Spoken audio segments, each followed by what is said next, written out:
time for this. I do not have time for you.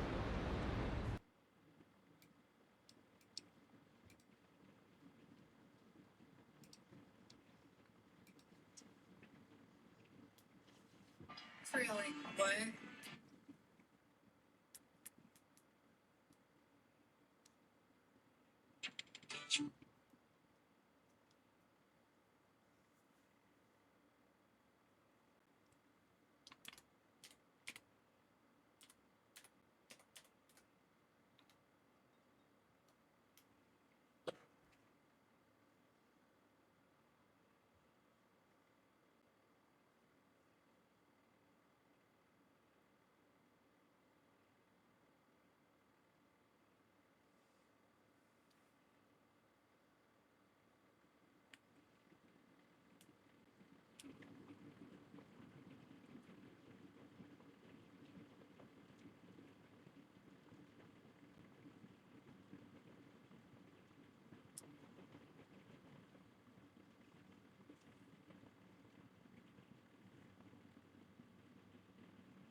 Right there, behind you, in the corner. Get out!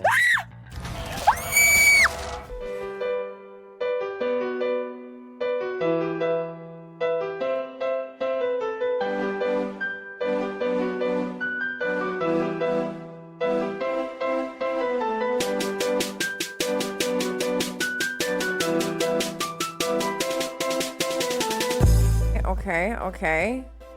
We're gonna do this together right now. You would not believe your eyes. Bella needs to be put in the timeout chair. Bella does not need to be put in the timeout chair. Tomorrow?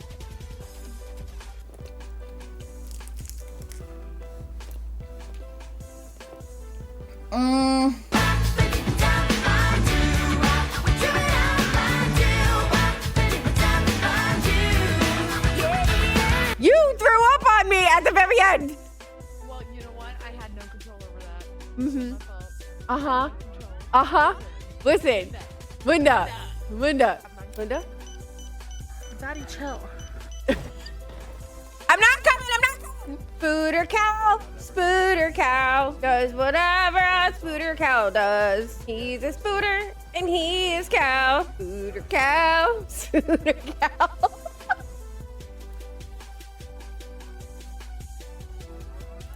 Dog Beautiful and a frog. glizzies. Dog and a Beautiful frog.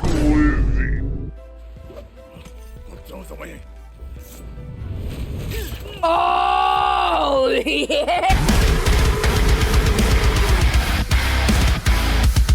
They were all just banging. Ah! Ah! Sorry. Ah! Ah!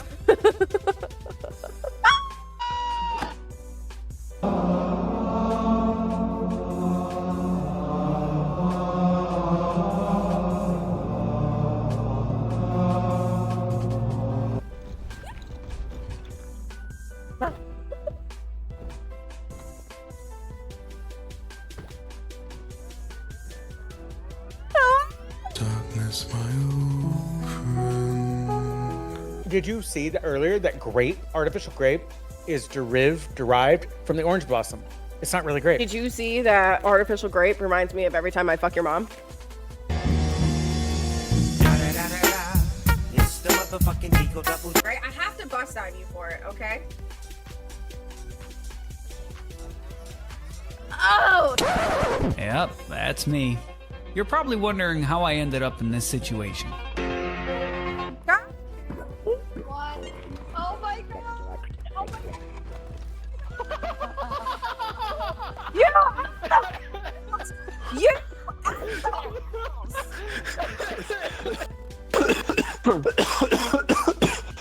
I was on my fucking way back and y'all fucking My dad was not making fun of me. Don't spread lies and slander about my dad. That's my... You have to choke me too if you...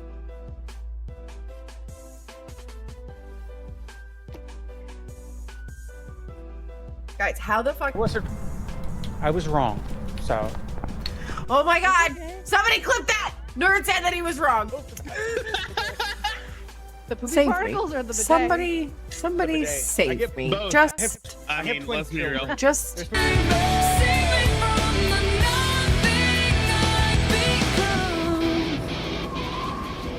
Be over here, and you guys can still hear me.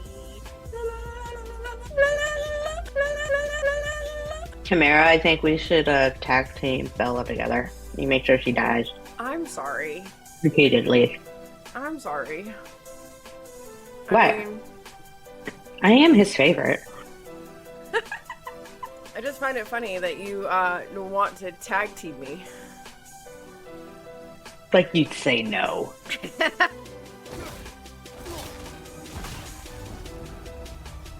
Oh yeah! Did you see that? Did you see that?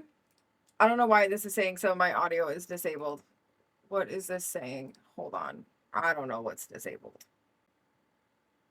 Boop. Nope. Nope. I don't know what's going on. Here it is, baby. Okay. So, hi, guys. I see you. Do you think I'm spooky? New okie dokie. Some new things are set up. I'm going to unmute in Discord so that Doc can hear us. Hold on. Hello, are you there? You are there. Okay, all right, okay. I see that it let us do our share chat together. Yeah. I don't want to hear Doc. His Doc makes his voice, your voice makes him very happy. You can't hear? Oh, I might have. Okay, hold on. That's probably because I have. There we go. Now you should be able to hear him because I had Discord muted. Listen, Cheeps. These are for Cheeps. 2 middle fingers for Cheeps. Yeah. It's because I had the button still muted. Okay. Big things today, guys. Chief is innocent. He does nothing wrong. Let's see. Did I do this right? I did. And I have all 3 cameras up and it looks really weird.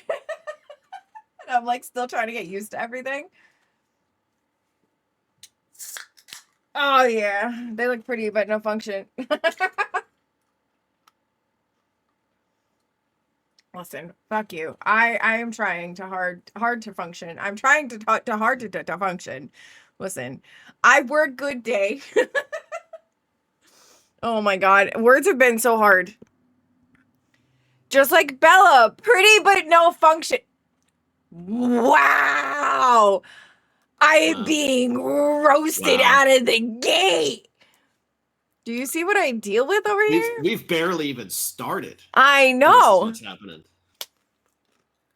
This is what happens. They fucking terrorize me. All the time. And then they wonder why they don't get fed on Taco Tuesday. I'm not going to change out their bucket this week either. They're going to have 1 bucket for 2 whole weeks in their basement. Just saying. When you guys are upset because your poop bucket is overflowing, you guys can thank yourselves. Just saying. You can't quit. That's not a command. That's funny. All right. So, just to kind of go over a couple of things real quick. Oh, it still said that I was playing Amanda the Adventurer. Oh, you know what? Shit. Because I didn't fully change this over. Hold on.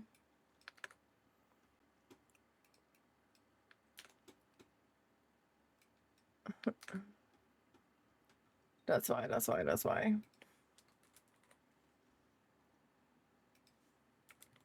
Yep, unmod works, you should know. Oh, yeah, I could unmod them. But see, here's the thing. If I unmodded them, then I wouldn't be able to torture them just like they torture me, and that's not gonna happen. First world problems. Right, yeah. I want to be able to torture them just as much. I should know. I do. Yeah. Listen, I don't love Cheebs more than you. I don't love you more than Cheebs. But apparently on my Tamagotchi island, because I've been making all of my mods. Apparently nobody likes Nerd right now. I don't know why, but apparently everybody's mad at Nerd. He makes them feel sad. Okay, so even when you're not playing the game, they like do their own little thing. Like they are like active even when you're not playing. And apparently Nerd has made everybody feel sad for some reason. I don't understand, but apparently they're not happy with him right now. Cheebs has, every time I check in, Cheebs has a like group of like 4 or 5 of the me's together, and it looks like he's starting a cult. So I'm not sure. I'm a little concerned. Getting a little worried about it. If he revolts, he'll have to get voted off the island real quick. So, but okay. So, Doc and I are here today to kind of talk about some important things that people really don't talk about very often, and you know, some uncomfortable conversations and stuff that still need to be had, because you know, mental health, it's important. Even though you might not think it's important, it actually is important. Yeah, it's one of those things that, especially with Doc and I, and our generation. God, that feels so gross to say, but right? God, we're getting old. Right? Yeah, I know. I was telling somebody this morning at Stink's appointment that I'm like gonna be 40 next year, and they were like, "Ooh," and I was like, "Shut up." I'm gonna be 40 next month. Don't even fucking start. That's gross. I know. God. But yeah, so like these are things that, especially like with us growing up, right? Like it was a lot of like, just rub some dirt in it, brush it off, you'll be fine, you know? Yeah. Especially as a guy, you know, the man up, you know, suck it up. Yep. Men can't have problems, you know, you'll be all right. Like I was discussing with somebody, I know we'll get a little bit more into this a little bit as we go. But I had said something to somebody about, you know, with veterans disability, right? Like when you get your disability and stuff, how some people tend not to report things.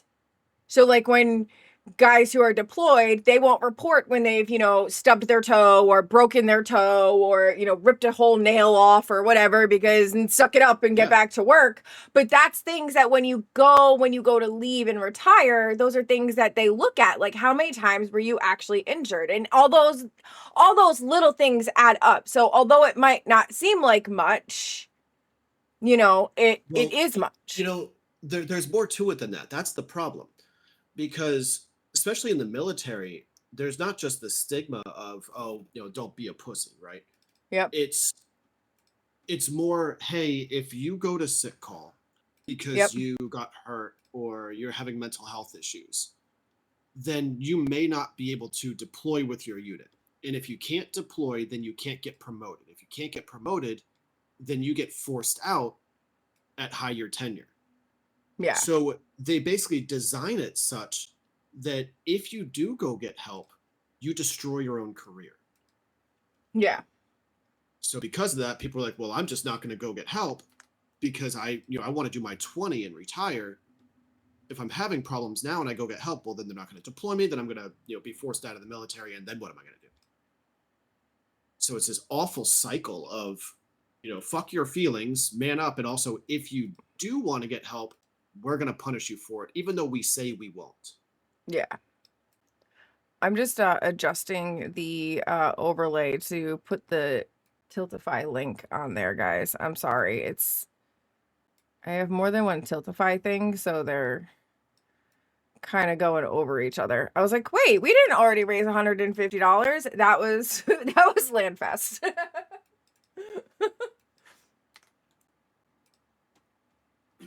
It doesn't want to give me the, can I actually copy this? That'll be fine. All right. Yeah, no, but that's the thing. Like you get told, like, don't report things. But then if you go to like retire or you go to leave or whatnot, and you have all these issues, like take Camaro, for example, right? They've been telling Camaro for the last several years that he needs to get an MRI, but they won't approve him getting an MRI. So then they'll only approve him getting x-rays. So then when he goes for his x-rays, they turn around and they go, oh, you have arthritis in every joint. And he's like, okay, well, I didn't have this before I joined the military. And they're like, yeah, but, you didn't complain of anything while you were in the military. So Yep. Out of luck. And it's not service connected. Yeah, yep. Even though it 100% clearly is. I mean, yes, obviously, arthritis isn't something that is always just from that, but like these are things that like he had broken his wrist, he had broken his ankles, he had done all these things and it was never an issue before. And then joining the military, it's like now all of a sudden it's an issue. And it's like, well, fuck? Well, they also love saying, this isn't service connected when you literally can't have gotten it from anywhere else, right? So for me, when I did my comp and pen exam, which is where they kind of figure out how broken you are, how fucked you are, they're like, you have lung damage from burn pit exposure, not service connected. And I'm like, where else could I have been around a burn pit except in fucking Afghanistan? How does that even make sense? Which, Poppy, One Coat Tiger, his uncle is the service member who spearheaded that lawsuit against the U.S. government.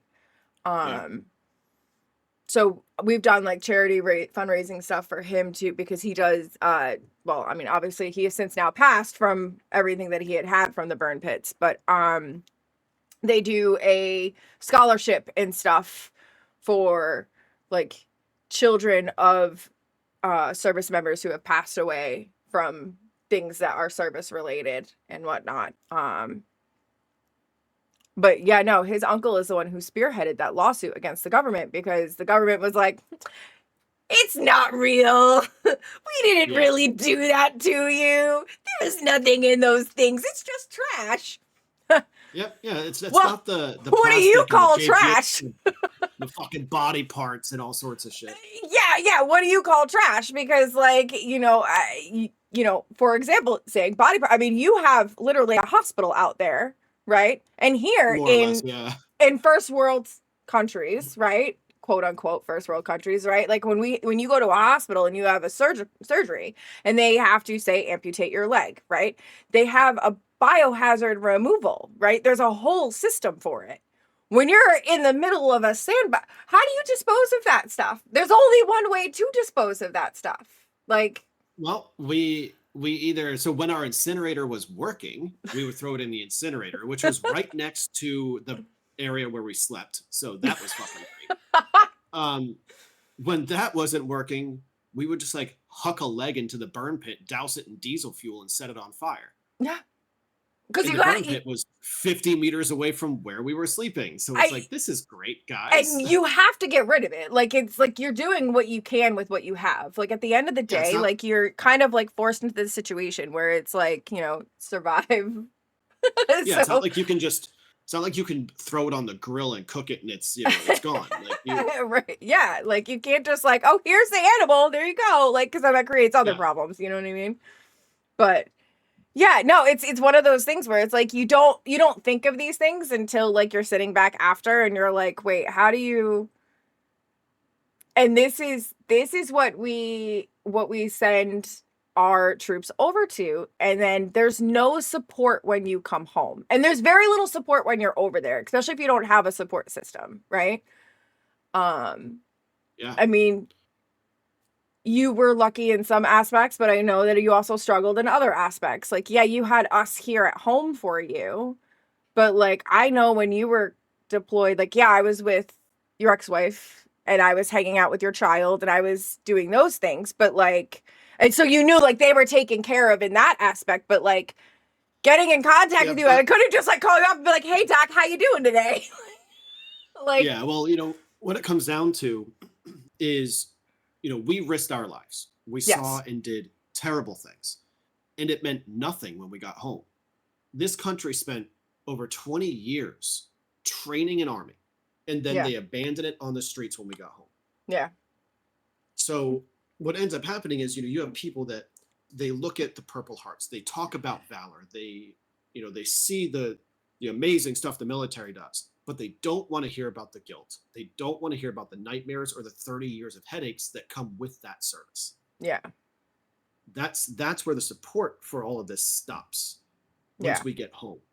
You know, you hear it all the time, support the troops, support the troops. Well, how about you actually support the troops? Put your money where your fucking mouth is and do something about the 22 vets a day that commit suicide. Yeah. Which is why, so when StackUp had reached out to me, I had, you know, made it very clear. First, I was like, you know, I don't want any misconception here. Like, I am not an actual service member myself. I just happen to, fortunately yet unfortunately, be attached in every which way. You know, my grandfather is both my grandfathers were in the service. I have uncles that were in the service. My uncle currently is the adjutant general for the state of Rhode Island. My husband was a CB. My best friends were all either Army, Navy, you know, everything except for the Coast Guard, because as we all say, the Coast Guard doesn't count, even though they do. But but like, when the Coast Guard ship sinks, they walk back to shore. It's fine. It's all right. But like, to be honest, like, you know, when Camaro and I had talked about getting married and we had joked and had said something about having like a, you know, a military service thing, we had joked because literally between, for those of you that don't know, Doc and I have known each other for many years in real life. God, our kids are too old now. Right. But we, you know, between us and our friends, and then, you know, his and his friends from, you know, being in the military, we literally would have had every single branch there. And he had joked and said, oh, we should have everybody be in their dress blues. And I said, absolutely not. I'm not doing that to my boys. Sorry. No, I love my men too much. They are not all showing up like that. Absolutely not. But like, it's one of those things where like, you know, I'm surrounded by it all, but I've never served, right? So I had, you know, made that really clear to them, you know, like, that's not something I've just attached in every which way. And so they had broken down that there's actually 4 different tiers in StackUp that they go by. So first of all, StackUp is a 501c3 military charity supporting active and veteran service members from the U.S. allied nations, promoting positive mental health and suicide prevention through gaming and geek culture. So they supply 4 different pillars. They have their supply crates, their air assaults, stacks, and the Overwatch program. So 2 of them, their supply crates and air assaults, are mainly for like active duty and veteran service members. My thing's gonna want to keep pausing. Let's see. So the supply crates are like video game care packages that are sent to deployed units and veterans in need. So they serve as a preventative measure, aiding in the prevent of onset operational assets by providing a healthy outlet for decompression before there's a problem. So like, is that when you were deployed, would that have been something that like would have been like useful for you guys then? Like, if they had like sent you guys like an Xbox for you guys to be able to just play on your downtime to like get some stuff out. We had a PlayStation that someone had shipped out there for us. Okay. But you know, it wasn't free, and I think we had 2 controllers. But you know, the one nice thing when I was deployed, I deployed in 2013. Mm-hmm.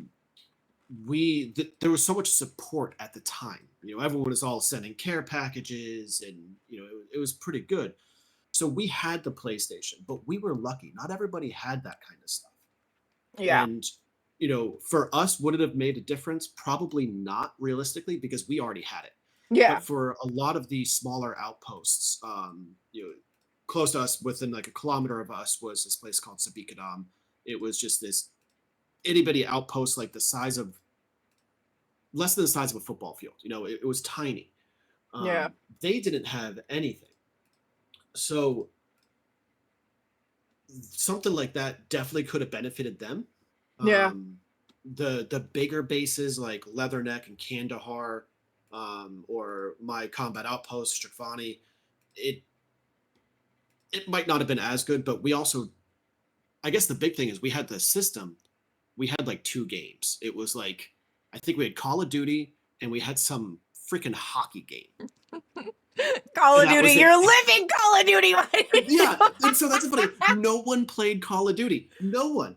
Because we're like, why are we going to play Call of Duty? We did this for real 3 hours ago. Like, let's go relive it. Yeah, I don't want to play the game like we're playing real life. Yeah. And especially at that time period when the Call of Duty games were pretty much what was like kind of currently happening and stuff, like, well, I think it was Modern Warfare 2 at that point. So like, it's like, this hits a little close to home, you know? Yeah, we're pretty like, can we not? Like, not really interested in this. But yeah, so everyone just played the hockey game, but you know, after like a month of playing that hockey game straight, it just got monotonous. Yeah. But like, I mean, you know, what else do you have? Like, you can play a deck of cards. How many games of poker did you play? You know, I have a really entertaining poker story. You want to hear it? Yes. So we decided to do a poker tournament, and when you're deployed, you're not allowed to gamble. Okay, so no money on the table, not allowed to gamble. Because okay, so who got naked first? The host countries. Yeah. So we're all in this tent. It's a base X tent. It's like a military tent, and we have this fucking table set up, and we had these bullshit like Walmart poker chips. So we're sitting there, we're playing Hold'em. It's been like 2 hours, and I got a great photo of this shit. I ended up flopping a royal flush in Texas Hold'em, which is incredibly rare. You know, so I got the royal flush, and I went all in, and I won the hand, and we're like, you know what? Let's just end the game, because we cannot possibly ever beat a royal flush. Like, that's just awesome.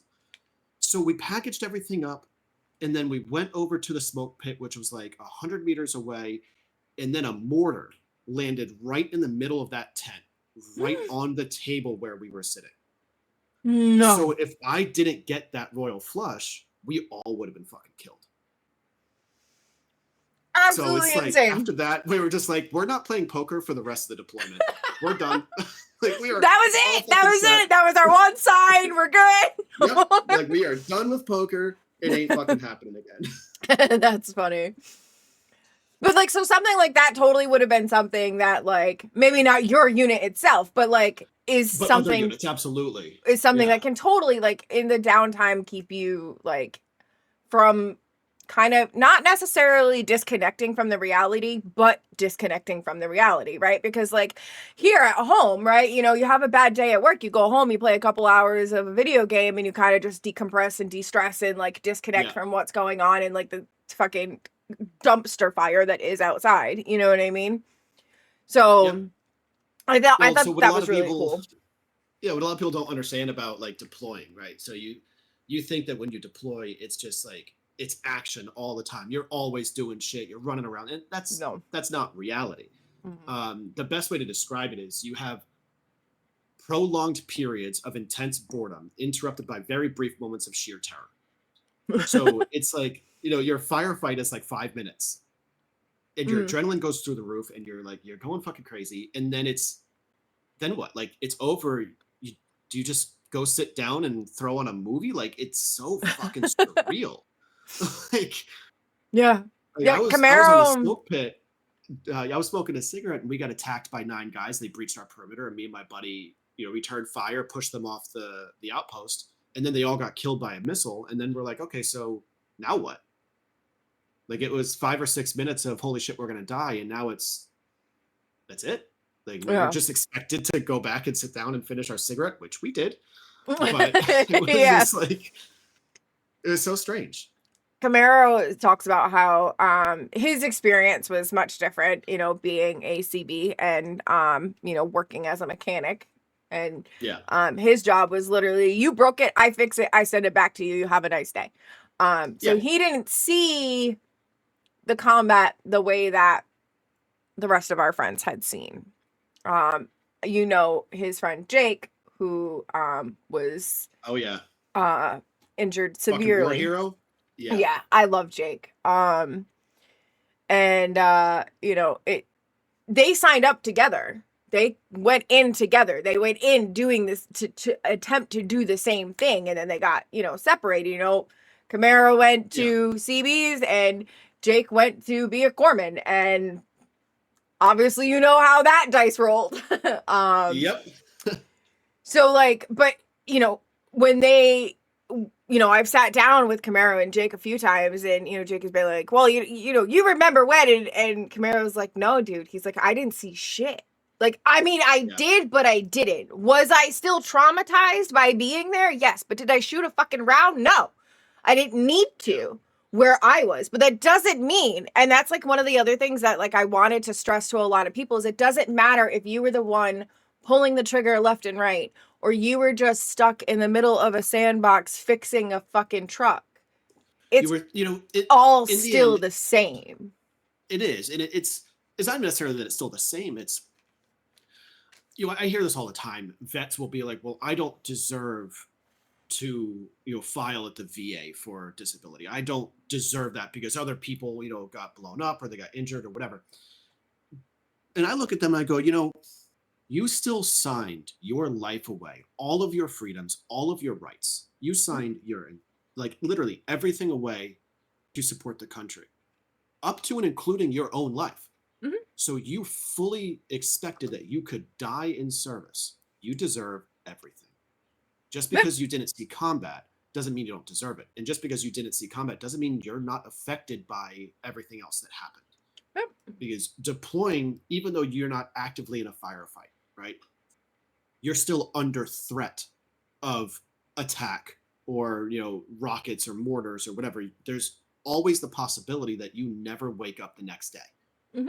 And even though you get complacent and you're like, oh, this is fucking boring, I'm not doing anything, always in the back of your mind, you sit there and go, I might never make it home, and I have to be here for 7 months or a year. Nobody likes a smart mouth sinner. That kind of thing. Speak of the devil, and he shall appear, because he just he's got a migraine today. He moved all of his stuff from the storage unit down at the end of the state up to the storage unit up here yesterday. We got our own storage unit together. We are like a real married couple now, 10 years in. Crazy. So he pushed himself real hard yesterday, so he's got a headache today. Yeah. Well, yeah, that kind of thing really, really messes with you, regardless of whether you saw combat or not. You still are affected by being in that area. Yeah, and So, you know, it also depends on, you know, what's going on back home, because you don't hear a lot of stuff that's going on back home too. Like, so for right. those of you that don't know, Camaro was engaged to somebody else. How dare he be? While when he was, you know, deployed, and his fiance dear John him, like a lot of people do, and a lot of situations happened, and Yup. which I listen, as a spouse, okay, and when me and Stink's dad were together, Stinky's dad was TDY'd, which is much different but still just as stressful. And you know what, fuck anybody that says a TDY is not stressful. When we're in Rhode Island and they're TDY'd to Mass and they literally can't fucking come home, and I literally can't go there. I was pregnant, remember, I was pregnant with Stink while he was TDY'd almost 65 minutes. It was 65 minutes away. And like, Yeah, literally, he couldn't go to any of my doctor's appointments. He couldn't, like, I'd rather him be on the other side of the fucking world at the time, because exactly. it was like, yep. You're telling because then me, you're like, oh, he's 4,000 miles away. There's no way that we can make this happen. Versus he's an hour north. What the fuck? Like, I could just drive there. I could just drive there. I can't call him. I couldn't call him on FaceTime or anything while I'm in these appointments. And I'm like, what do you mean I can't call you? Like, you have cell service. Like, yeah, it was definitely not a fun time. But that is another very different, you know, outlook on things when you're TDY'd versus when you are deployed out. Like, I would rather have them be deployed out than just be TDY'd, you know, because you're so close. Like, I can get to you, you know, him being in Mass and us being in Rhode Island was absolute torture the entire pregnancy. But like, when he was TDY'd to Texas, right, it was like, I could get on a plane and come down to you. I can travel commercial to you, right? I don't have to go through anything special. I don't have to go through customs. I don't have to whatever. I can just literally hop on a plane and go. And it was frustrating, right? So, but I don't know. But so there's a couple other things that they have too, because you and I are definitely going to get into some games, but I wanted to like kind of like get into some like nitty gritty of certain things first. Yeah. So another thing that they have is Air Assaults, which is an all expenses paid trip for veterans attending gaming and geek culture events. So things like going to PAX East, going to TwitchCon, going to GCX, going to DreamHack, things like that, where as veterans, you know, maybe you wouldn't have normally been able to do these things, but, you know, while you are, you know, or even active duty service members, if you were, you know, having this online community of people, right? So you're playing Call of Duty over there, right? I mean, if you end up playing Call of Duty online, right, and you're playing with people who are, you know, back here, but then you never meet them, right? You can go to these conventions and meet up with these other people that have the same interests and have been through some of the same things and like are very similar as far as that goes. I know Camaro and you know, half of our bridal party were all people that had met online. My maid of honor and one of his groomsmen were a married couple that had met online playing all together. They all played Call of Duty. Cheebs met them playing Call of Duty way back when.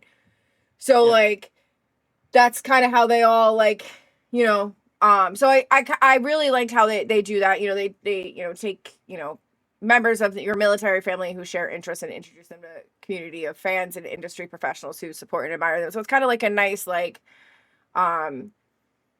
something to kind of like look forward to outside of this stuff, you know? And then there's two of their like smaller, I mean necessarily smaller type programs where they have the Stacks, which is a volunteer force for good. These teams, located in many places around the globe, serve veterans in their communities by hosting events, participating in community projects, and creating opportunities for veterans to come to their local area and support one another. So like at a VA, like, you know, the little VA halls or the VFWs and stuff where you can go and like hang out and like have like a game night where you have like a poker night or you play some, you know, Monopoly or whatever, board game or whatever it may, you know, like whatever it may be, like actually like host like a in-person game night. And then they have their StackUp Overwatch program, which is a peer-based mental health initiative with one goal in mind: crisis mitigation. And they aim to provide the community with tools needed to identify and react to mental health challenges in their lives before the point of crisis is reached. And their primary method that they use is, again, with the mental health game nights. So my question for you would be, if you could recommend like any services stuff that you've noticed that have helped. Like, is there anything that you've noticed? In terms of like mental health support, like, Yeah. agencies that contact, that kind of stuff. So a lot of people think that they're limited, vets specifically think that they're limited to the VA. Yep. That's not entirely accurate. So another hidden secret is the vet center. And the vet center, they link with the VA, but they don't report to the VA. So they don't send, your patient care reports and stuff to the VA. It's all kept in-house. But if you are, if you're on disability, I think you have to be like 10% or 30%, whatever the rating is, and you're eligible for mental health support at the VA, then you're also eligible for the vet center. And it's a completely different building. It's not, it's like I said, it's associated with the VA, but only like for funding purposes, and that's about it. Yeah. And it's easier to get in at the vet center than it is to get in at the VA. Because the VA is a mess. Anybody that is a vet in here, it is a fucking nightmare. It took me 1.5 years to get in for an annual physical, because that makes sense. So the vet center is amazing. They do not just individual counseling, but they'll do couples counseling as well, which is pretty cool. And then it's not just the whole, I'm going to sit in a room and sit on a couch and talk to a counselor. They do activities and like archery clubs, and they'll do game nights and like group sessions like that to help, vets reintegrate into society. So that's probably the number one thing that I would recommend for a vet, is looking into the vet center. Okay. Yeah. Especially because like if they don't report on things, it's like an undercover agent. Yeah. like your secret. Because I think that's probably like the biggest thing that I've heard from, especially from like our group of friends, right? So for those of you that, like I had said, me and Doc have known each other for close to more than half of our lives now. Oh my God, that's disgusting. But we also have like a group of friends that we've grown up with and known since, middle school, high school, all that stuff. And, I don't think any of the guys besides, you and I don't want to dox people, but the who I'm talking about, one of the other ones would really openly, freely talk about certain things, right? Like, I mean, we have a friend that was in intelligence stuff that I'm sure things that he could talk about, right? If I asked him a question and it was something that he could talk about, he would talk about. Like, he didn't hide anything like that, but like, there were a lot of things that he couldn't talk about, right? And then we have the other one who needs mental health services quite frequently, quite often, and probably should get more help than what he does get. But if you talked to him, he would talk. And I know that I've asked you questions when it's just you and me, and been like, hey, what's this? What's that? Like, I notice something's bothering you, dude. What's going on? And like, you'll tell me. I know that there's a certain line of things that like you can't talk about with other people, and not necessarily because it's like top security clearance stuff, but more or less because it's hard to explain to somebody who doesn't experience never experienced it. Yeah. Yeah. Right. So like, I know that like sometimes having those, support people are great, but like having somebody who like understands it and has been through the suck with like, no matter what their level of going through it, is probably even better, right? Like, yeah, like another layer of it, I guess, to it. So like to know that there's like that, like kind of like where they don't have to they don't report to whatever, is probably really nice to to have. I mean, because there's also the basic. There's the 988. I have a whole list. Actually, if I at some point can get from you the information as to how to get in touch with that, I'd like it, because there is in my Discord. There's a whole thing for mental health services. We just re-updated it too the other day, not that long ago. So there's like a whole page. I also work with Guardians for Mental Health, which they originally started as like a Destiny Bungie program stuff, but they have since moved on to other things where, the other games and stuff, but they do a lot of like gaming for mental health and like stuff. They have a military veteran crisis hotline number, but like that's kind of like all that they kind of have for that. But it did start by another veteran. It seems like a lot of these, one of the things that I've noticed is that a lot of these mental health programs in gaming are almost always a veteran. Almost always. I could And see it's like, why is it so stigmatized that you guys can't say anything? And when I say you guys, I don't necessarily mean just men, and like you guys as the general whole. Like, I don't want people to think that I'm only, because yes, men's mental health is a serious fucking issue that doesn't get discussed, but like I mean you guys as a whole, as the military, right? Because here's the thing, I've heard it from a few of our female friends that have been in the military, right, where they're like, oh well, if I say anything, I'm just being the classic bitchy woman who's being hysterical. And no, I saw some really shitty fucking things, and I'm going through a lot, and I need to talk about it. But I can't talk about it because if I do talk about it, I'm just a fucking woman. Like, which is, I know guys get the same, fuck up, get over it, suck it up, be a man, that stuff. And then you have on top of it, like, it feels like there's no win either way.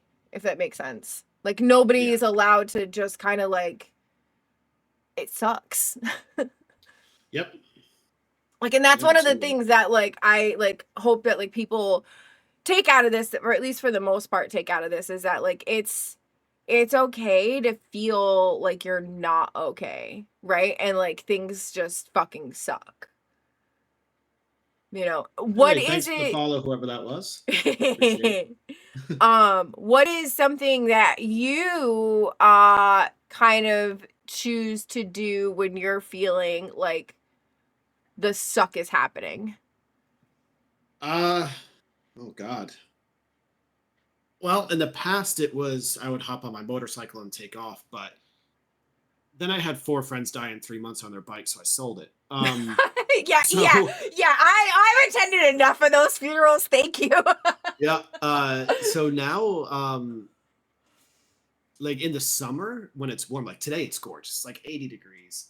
Yeah, it's hot. We picked the worst day to do this. Because I would, I'll take the doors off the Jeep, the roof off the Jeep, and I'll go drive down to the beach. Not to walk on the beach because I fucking hate sand, but to look at the ocean. Or I'll fire up the forge. Wait, you hate sand and we're stuck in a sandbox? Yes, it was miserable. I love you. It was awful. But I'll drive the Jeep, or I'll go out in the forge and I'll start banging on metal, making knives or whatever. Or I'll play video games. Yeah. That's good. And the games that I play really depend on my mood. If I'm in a shitty mood, I'm not about to play some ultra high intensity like Overwatch or fucking Call of Duty, because then you just get even more pissed off. Yeah, right. I'll do like Satisfactory. Where it's like, hey, comfort in math. So the worst part about the sand is you walk through it for hours and never get to an ocean. The worst part for me where I was in Afghanistan, it wasn't really sand. We called it moon dust. It had the consistency of like talcum powder, and it got fucking everywhere. Like you would blow your nose and it would just be brown. No, thank you. We actually moved Camaro's his locker and all of his stuff yesterday from into the new storage unit. We moved all of his military stuff. Yeah, your Foot Lockers, yeah. We moved them all into the thing. Yeah. Still have a little bit of Iraq in there. One of them still has a lock on there, and I don't even want to know. Oh shit! Because I was cleaning out my garage 2 weeks ago, and I found a bag of bags. I was like, "The fuck is this big ass bag?" And I opened it up, and there was a bunch of fucking sea bags in it. And the smell, like it smelled like Afghanistan. I was like, "Oh god, PTSD right away." And like I touched the bags, and like the dust was still there. Like I could feel it. I follow this guy on TikTok who is he used to be a drill instructor, but I don't even know what he's doing now, but he used to be a drill instructor, and like he does a lot of these things, like the fuck ass shit that his unit said today or whatever, stupid shit, whatnot that they say. And he said something about he was like, one of them had come up to him and had said something about how he's washed up now that he's not a drill instructor anymore. And he was like, you have no idea how fast I can turn it back on. And they were like giving him shit. So he just and he's like looking at the camera, and he was like, it's like this. And he just goes straight full into it. And I immediately commented back, you gave me PTSD for my friends. Shut up. Shut the fuck up. Like, I got like my proxy PTSD just listening to you. Go away. The lock actually isn't lock at TSA. Broke the key inside of it. I cut the plastic, so now it looks locked. I wasn't opening up any of that shit. I wasn't opening up any of that anyway. That.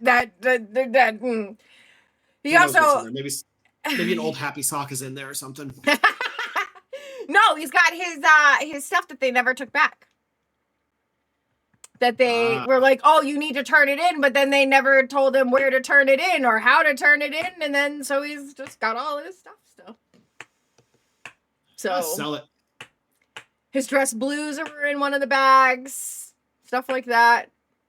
Yeah. And then he's got all of his fireman gear was in there. We pull up to the storage unit because he had gone down to the old one with a U-Haul and had brought it up to the new one. And Stinky and I pull up there to help him like unload it into the new unit real quick. And the axe falls. And I'm like, yeah, this is great. We're just moving in a bunch of like military gear and surfboards and, you know, your scuba diving tanks and just a fucking giant axe. We're not doing anything wrong here. But yeah, no, it was definitely quite interesting. But yeah, I don't know. It's one of those things that like I feel like isn't discussed enough, that like it shouldn't be shameful to, especially as, you know, a male these days, to be like, hey, I'm having a fucking rough day. Like, shit fucking sucks. I annoy the fuck out of Camaro more than probably his own mental health does, because I'm like, are you okay today? Like, why do you sound mad today? What's bothering you today? And like, I know on some level I'm fucking annoying as hell and I'm probably causing part of the problem. But on the same hand, I would rather have that open line of communication where I ask you, what's wrong? Why are you bothered? What, like, did something trigger you? Did something bother you today? Like, talk to me about it, versus feeling like you can't talk at all, right? Right. Like, and I know, I'm sure, you know, that there's only, you know, certain ones of your friends that you can go to and be like, hey dude, like, shit fucking sucks, you know? Yeah. But I don't know, it's one of those things that I don't feel like should be such a stigma anymore.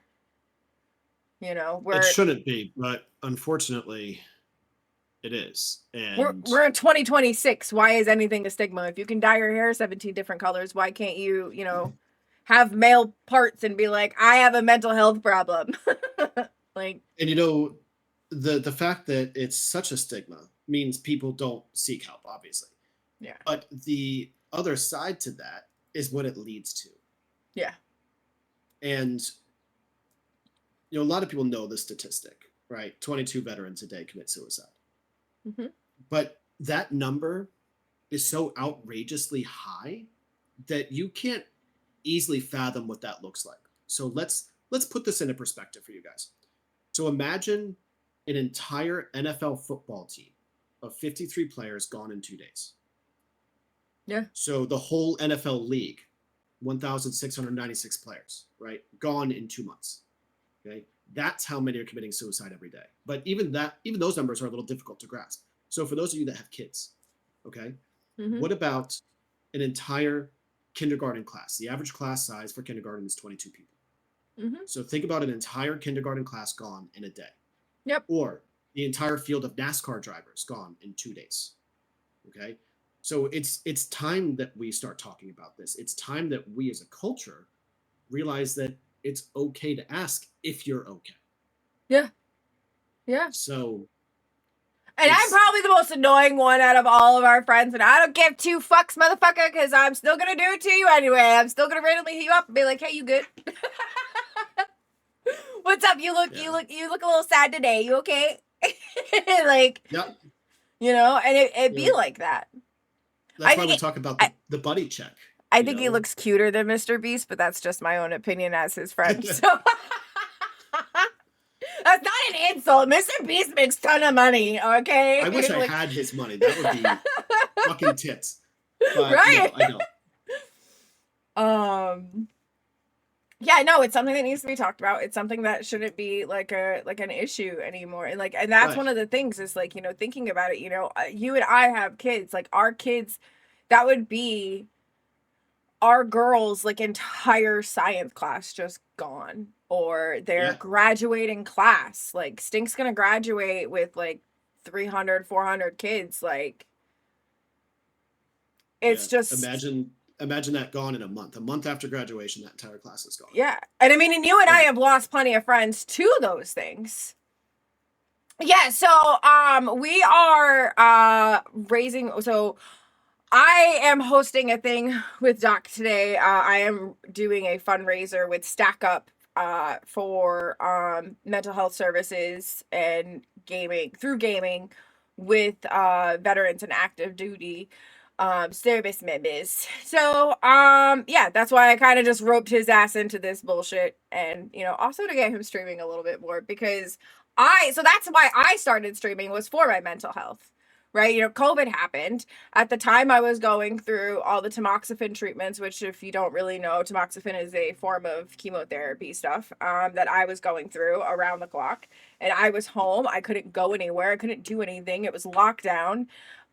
You knew how sick I was getting every time I did go somewhere and everything else. So I started streaming once a week for my mental health, because it was something that kept me connected with the outside world without having to touch the outside world, right? Which is one of the things that, like, when you and I had talked about it, and I was like, I think streaming would be great for you. I now, before getting sober, okay, because again, Doc's known me for more than half of my life. I had a big problem with drinking before. And if we wanted to go out and I wanted to be sociable, I would have to drink in order to have a conversation with people. When we would go over to your house, right? But when I'd first get there, I'd be timid, quiet, whatever. I'd have a drink or two, and then I'd start talking to everybody else. And these are people that I have known since I was in fucking middle school. And I'm still quiet, timid, shy until I have a drink or two. Now, being, doing this for 6 years, I now am at the point where I will walk into a room and immediately start a conversation with somebody again. And there is no substance to make me do any of that. You know what I mean? Yeah. Oh yeah, I turn off the phone. Yeah. Yeah, I was at a point where I wasn't able to like communicate with anybody, and I'm now almost 2 years, 4 months, and some odd days sober, and now I'm at the point where I can have those conversations with people again that I wasn't able to have, which is why, like, when you had talked about it, like, I think it'd be great for your mental health. 100%. Yeah. And especially programs like this, I think are really good to like fundraise for. I do have, I have some of my little, yeah, you did. You came into the right streams. Yeah. Thanks for joining us today. Yeah, no, like, and it's, listen, 6 months, that's not nothing to be, you know, timid about. That's a lot. Like those are big numbers. It's hard to be sober about things, right? And like, Yeah. I'm not just sober from alcohol. I'm sober from alcohol. I'm sober from marijuana. I'm sober from nicotine. And I have a medical marijuana license because I still do have, I have DCIS, which is like the beginning stages of breast cancer. And so I do still have all of those cells and all of the pain and everything else that goes along with it. So I do still have my medical marijuana license, but I had noticed that I was using so much more because I was trying to detach from everything that was going on. And I was like, I needed to stop because I wasn't taking care of my mental health, because that's kind of like the cycle, right? That happens, you know, which is why, like, when StackUp had reached out to me and stuff, where I was like, you know what? May is Mental Health Month. Men's mental health doesn't get talked about enough. I wanted to reach out to you to be like, hey, between both men's mental health and military mental health, like, what can we, you know, what are important things to talk about, like services and, you know, just ending the stigma that, like, it shouldn't be a thing. Oh, you've been following it for a month already? So, but we've chatted a whole lot. Thank you so much for the follow. Welcome in. We've chatted a lot about it, and we can continue to talk about it. It's not that we can't talk about it, but I want to throw you off of a mountain. So we're gonna. How's that for a follow age? Jeez. Wait, how long have I been following you?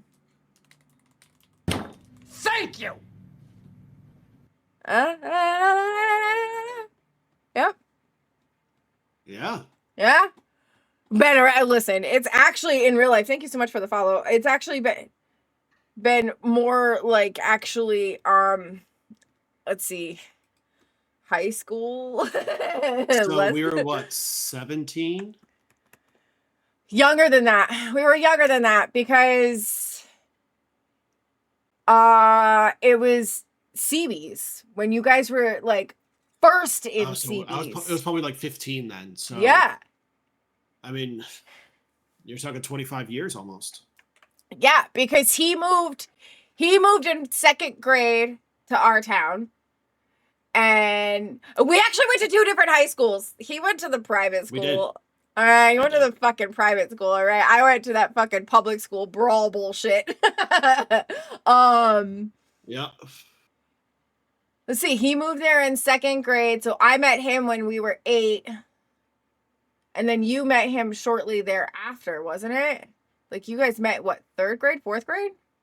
No, we met in probably 10th grade. Yeah.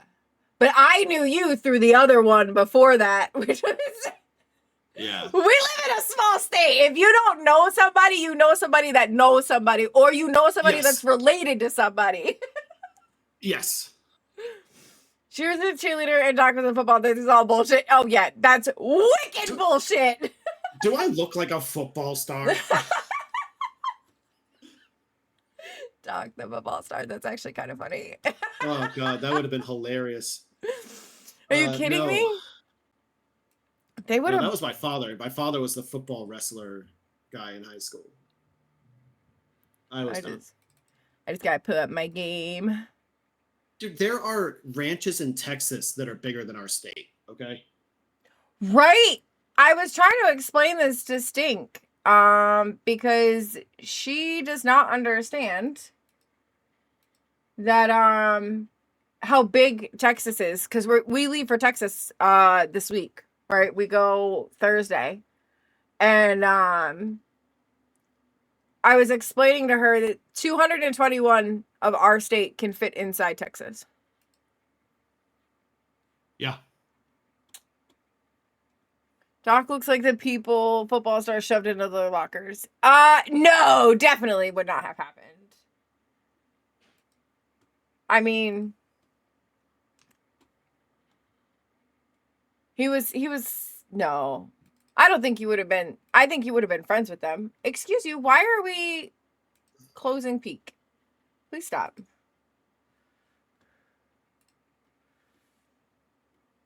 Okay, there we go.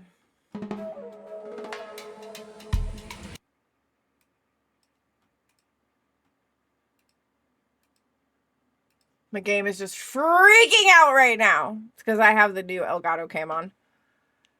The problem exists in Texas with you brat. I also probably need to adjust my graphics. No? They're better now. Okay. I am going to host a game. Yeah, you're a brat. We both know that. Now I gotta figure out how to join you in this thing. I can send you a Steam invite. Okay. This game is actually kind of fun. So they change the map every day, by the way.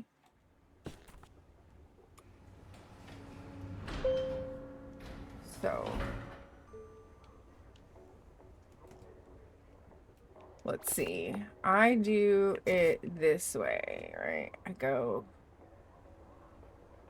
here.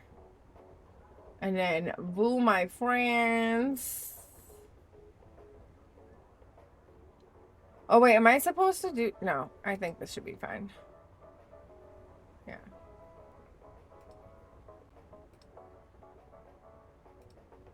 And then. Oh, why is it doing that?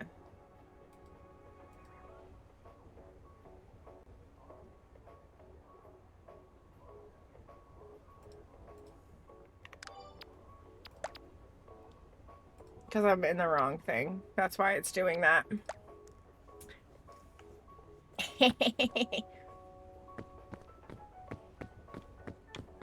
I play this game with a controller because it makes me feel comfortable. But you can play mouse and keyboard. So. Ooh, okay, so now I got you in Discord and in this game. Oh, yeah, I mute everything in the game. You can mute in the game. As soon as I figure out how to do that. Pause menu, and then it should be up at the top. Yep. You are muted. Yeah, I never use the game volume for anything for talking. Even when I play Phasmo, I always use Discord because you're wearing a skirt. So you can open up your Passport. Yeah, and you can change your outfit and stuff. Let's see. No, I want the girly ones.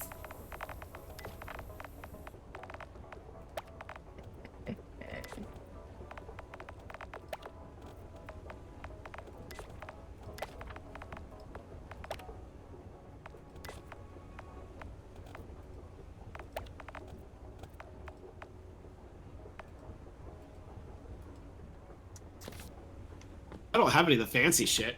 Yeah, you'll get there. You'll get there. You'll get there. Okay, so you press, let's see, you press number 1 to actually put that away and stuff. And then, like, you can jump and stuff like that. Whee. I will start us up on a flight. I'm going to put us on tenderfoot because I don't want to throw you right in like other people. Prediction started, nerds. Oh gosh, what are you predicting? Who will die first? Me. I'm going to make sure it's Doc. I'm going to throw him off the side of a mountain. Here, let me build up your mental health and then yeet you off the mountain. I'm just kidding. That's how you know you're friends. Yes. So is this better with controller? I just find I grew up playing more controller than I did other things, so I just tend to play controller a lot. Like that just happens to be what I just play. If I have the option to be able to play. Oh, we're still on the screen of you. We are not on your game screen looking at you. Right? Or did I... Do you have peek up? Hold on. Yeah, Okay, now it's you up are. now. You're there. You're there. I had to refresh my page. That's what it was. Ooh. You should be There we there. go. There you go. You might have to drop down your graphics. I have my graphics at medium. I think I already did that. Okay. All right.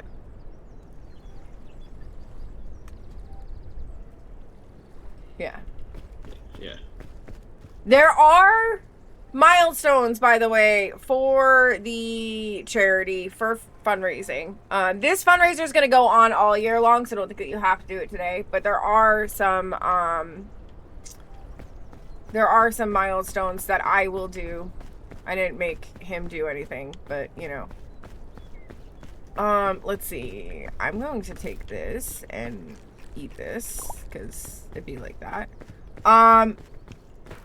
We're gonna take Bing Bong.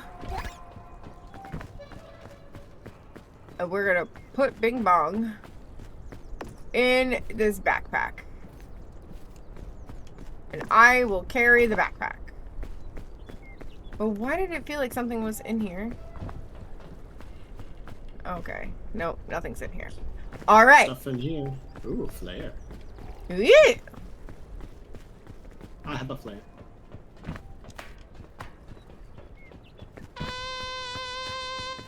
I had that boogle.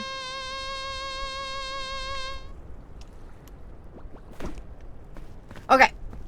Oh, don't you dare fucking throw that at me. You're gonna fucking... Ah! Right away.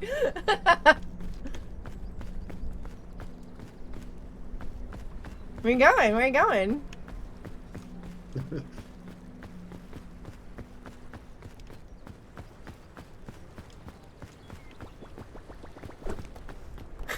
They hate each other. Okay.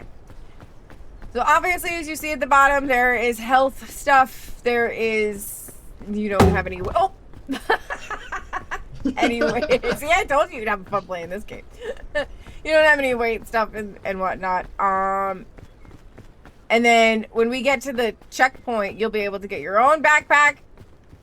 And we'll find suitcases as we go along. That'll give us resources and stuff. You're just gonna keep hitting me with that. Oh! See, I knew that was gonna happen. There's another one right here. Ooh. Oh, this has some fun stuff. So I have the backpack on. There are 3 extra slots on the backpack. I'm gonna take this though. I have one of those. Oh god, I'm scared. Anyway. We're gonna just keep going. So we have to go up. See where that smoke is? Up at the top, the little campfire? That's where we're going. Okay. That's the goal. Well, the first goal. There's like 3 or 4 different territories like this that you can go up. You got this one. I know on me it's climb. I have to pull the trigger. So Yep. Yeah. Oh, there's another suitcase. I almost fell down already.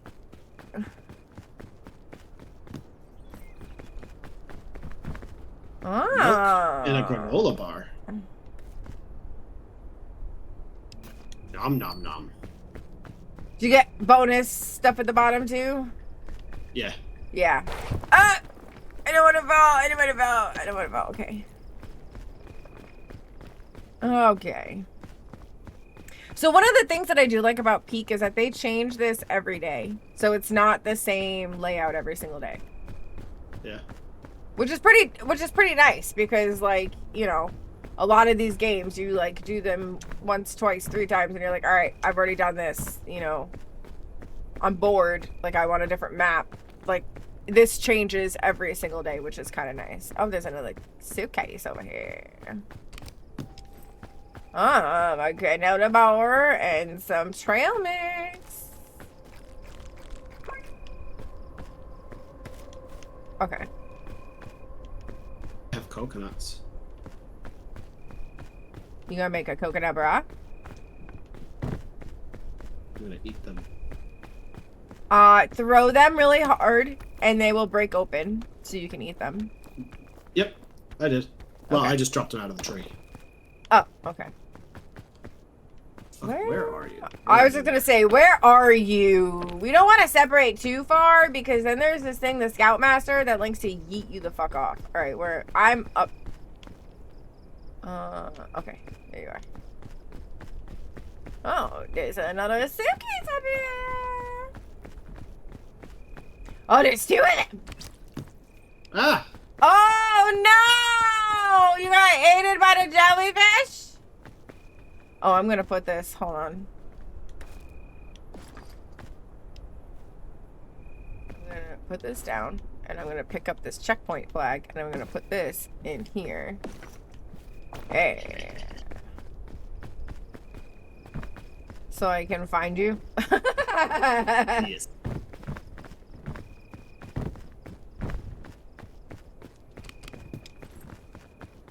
Okay. Oh, a chain launcher.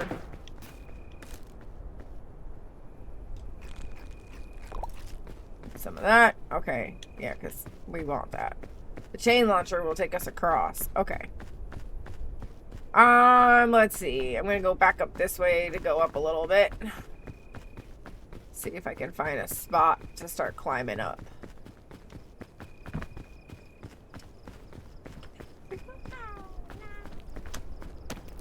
Oh, I don't want to touch that!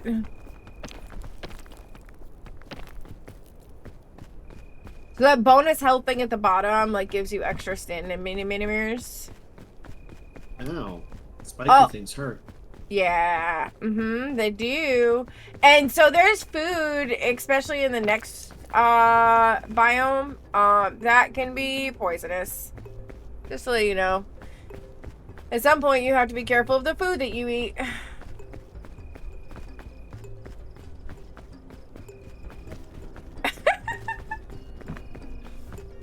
You're like floating up in the air over there.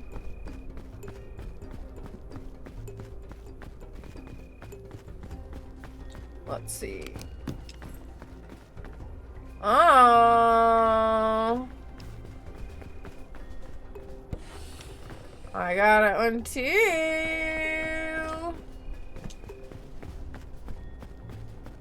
Okay.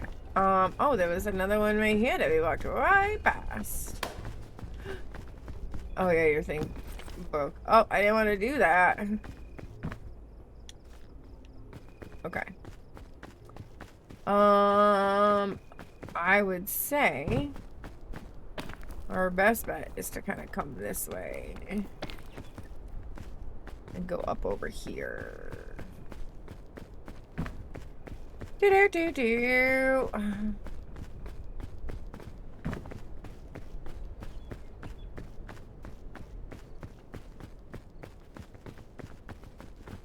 Oh god.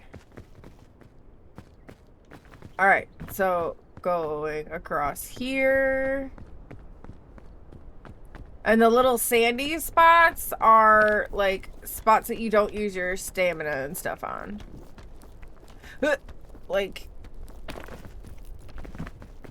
yeah. Okay.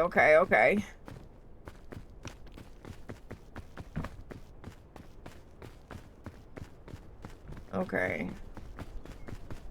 So I would think probably best to just go straight up from here. There's a spiky thing up there. Yeah, I see the little bookers. Oh, there's a couple of them.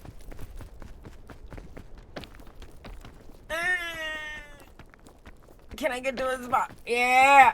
If you can kind of like cheese it and get around to get your health back up. Huh! jumping hold. You bitch. Okay.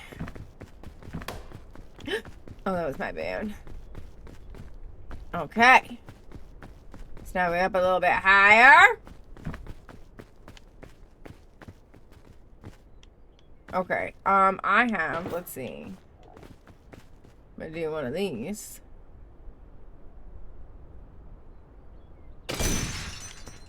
There we go. Ugh, I didn't fucking do this right. Yep.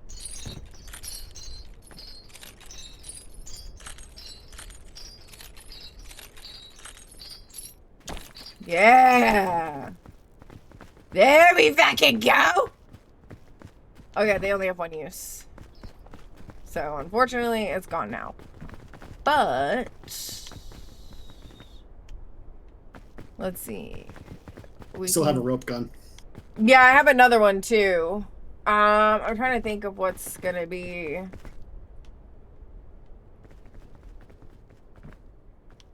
I'm wondering if we should just try to go across here.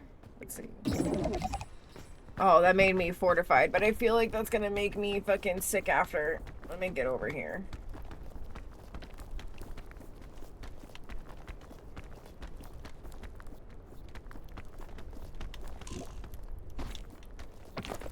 Okay. Oh. A bunch of bananas. What happens if I do this? Nothing. Well, shit. Okay. We can kind of go up one. Let's see. Oh, that didn't. Are you trying to? Are you gonna? No! Listen, you're supposed to be helping me up, not pushing me off. Hey. I'm supposed to push you off the mountain. You know what? Aha! I'm going up. Oh, I shot it up too far.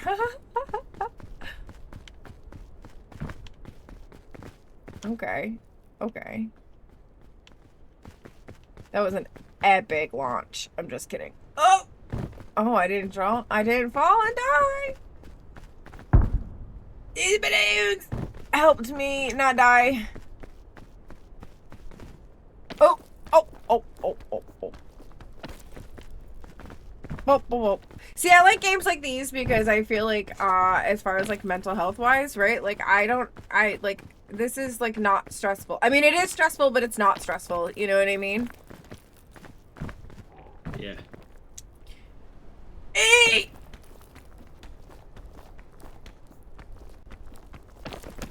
Ha ha! Oh, I was about to be like, find me now, bitch, but you're right there. I thought I was being smooth. Apparently, I was not. Oh, there's some chests or luggages up here. Oh, I can throw you in a cannon. You want to face it the other, yeah.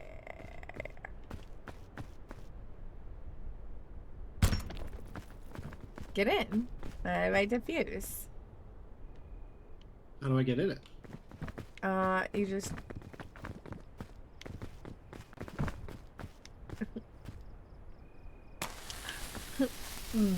Bye!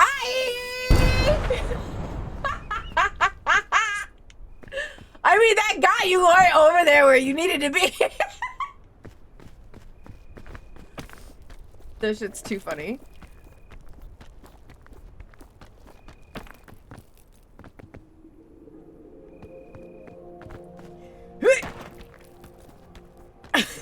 I just fucking yeeted myself over. That worked though.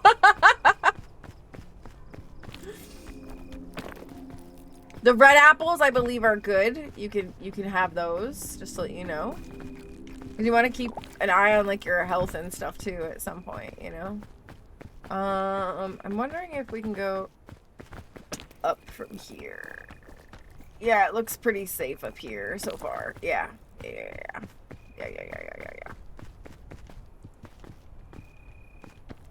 And then I would think up one more to the bridge.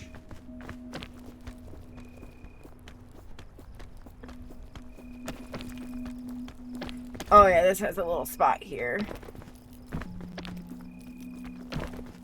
So sometimes these little spots here you can like stand on to like regain your... Yeah.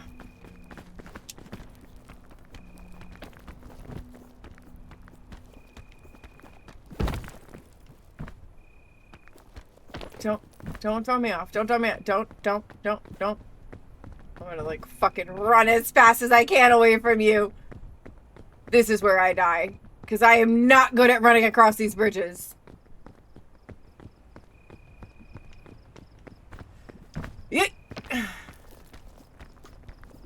So I'm like fighting for my life, not only against the mountain, but also against you. Here I was talking shit about how I'm gonna throw you off the side, but you know, I know it's gonna fucking... Why are you trying to grab onto me? Listen, you little shit! It's gonna grab him! Ah!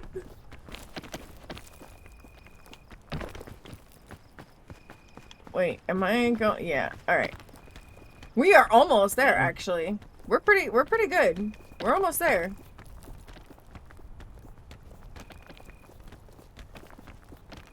Oh. Oh wait, I need to let my stamina come back up. Okay. I think we're in like the last little hall, I would assume. Oh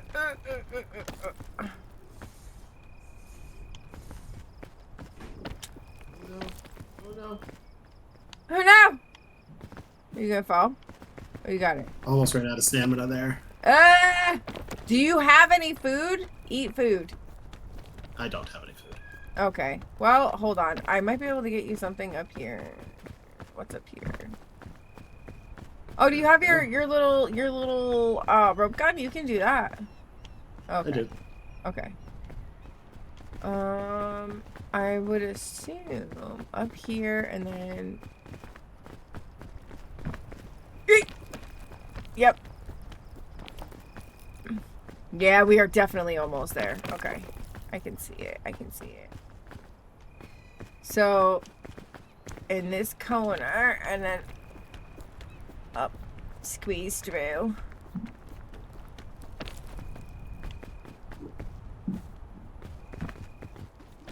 I was gonna say, you need help, I got you. Okay. Yeah, I see that fire!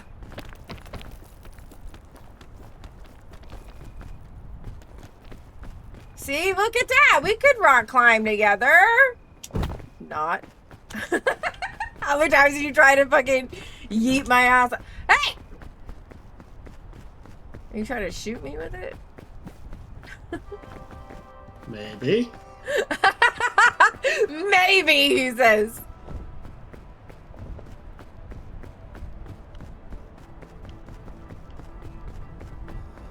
Okay, alright. So we have this idol. What's he giving us? Oh yeah, have that. Have fun. Read that. That'll be good for you. Oh, what's this? A scroll? What does this say? Where did everyone go? I had such a wonderful nap, but when I woke up, the rest of the troop was gone. Oh my gosh. Nope. I have a backpack. Yes, and you are also made of bones. Yay. Okay, grab a thingy, and we're gonna light the campfire, and you can roast that. I already ate it. Okay. And we have finished the first biome. Can you light yourself on fire? You can. I mean, you're gonna die. No, it doesn't do anything. Maybe because I'm bones. Maybe because you're bones. This one, this biome, has spiders and other things that would be found in the tropics. Like these big beetles that'll like headbutt you and throw you. And vines made of poison. Oh, and it rains.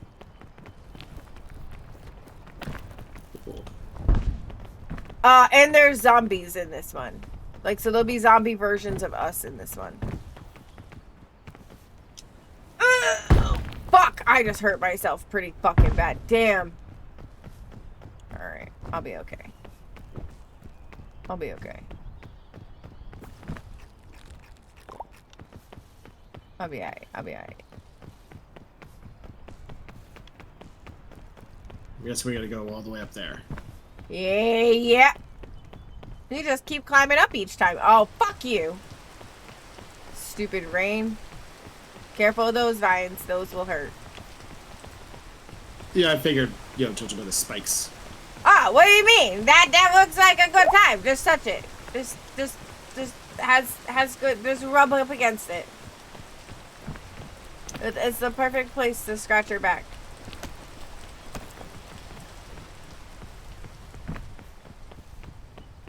Oh, let's see. Why do I feel like I'm hearing noises? That's kind of scary. It's like boss music. Yeah, right? It's like, fuck.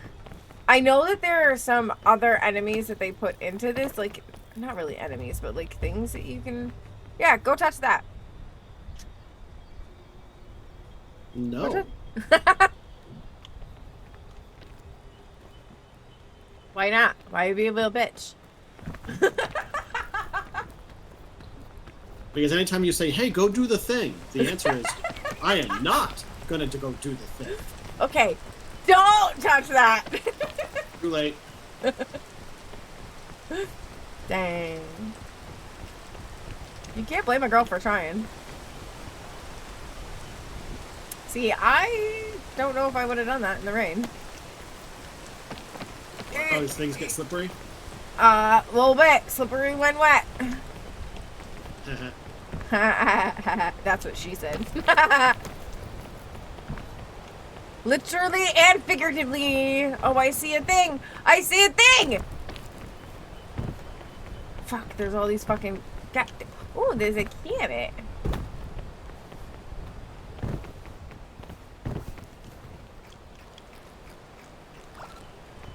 Yeah, buddy. Give me that fucking health. Okay, let's give you health. How do I put something in my backpack? Okay, so you're actually going to press Y to put that down and I will put it in your backpack. You gotta, like, go to, like, highlight your backpack and then, hold on, I'll put it, turn around. Okay. That rope spool goes, I don't remember if that one just goes down or if it goes up. There's one that's like an anti-gravity one that'll like go float upwards so we can like climb up.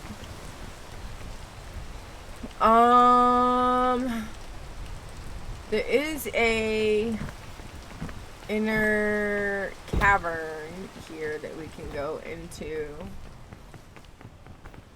that will help shield some stuff, I think.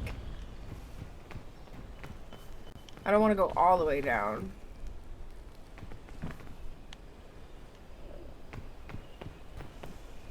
Hey!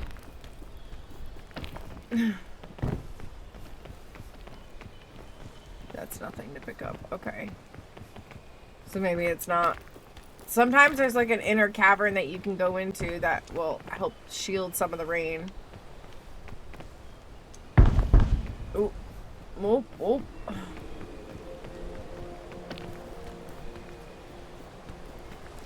Fucking rain, my guy.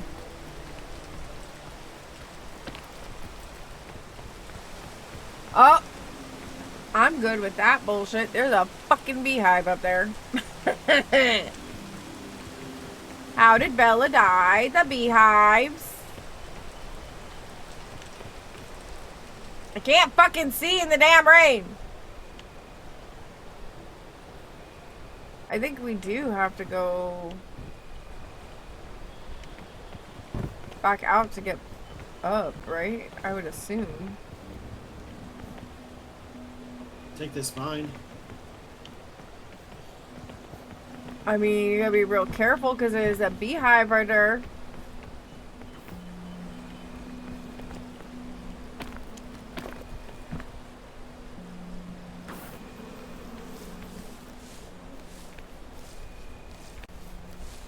See, look at you and your problem solving. Don't. Okay. You're so nice. Don't back up. Don't back up. There's a. So those things actually explode. They're poison. Let's see. I want to see nicely if there's anything on this side. Can we go? No, we can't. I was gonna try and see if we could squeeze around. Are you pulling me? You are. You were being nice, and then you know what? You remind me of a Sour Patch Kid sometimes. Do you know that? Do you know that? Maybe. This is bad. This is bad. This is bad. Don't. This is bad. No. Yep. Ow. I think it's gonna end up being a yeet across. Yeet. Oof. I have no health, no stamina left. I died. Oh no. No! Did you really die? I died. I'm a ghost. Oh fuck. Oh god. Oh god. Now you're a ghost around me. Oh god. Oh god. But I want your bag. I want your rope that's in your bag.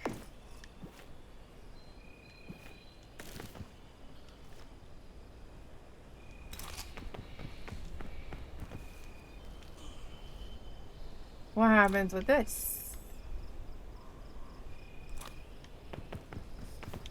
Okay. So keep in mind, I actually don't have too much longer on stream. Yeah. Like 20 minutes. Okay. Let's see. I'm gonna attempt to try and get up a little bit. No! Don't do that. I don't want to throw my bag. I'm trying to get up a little bit more.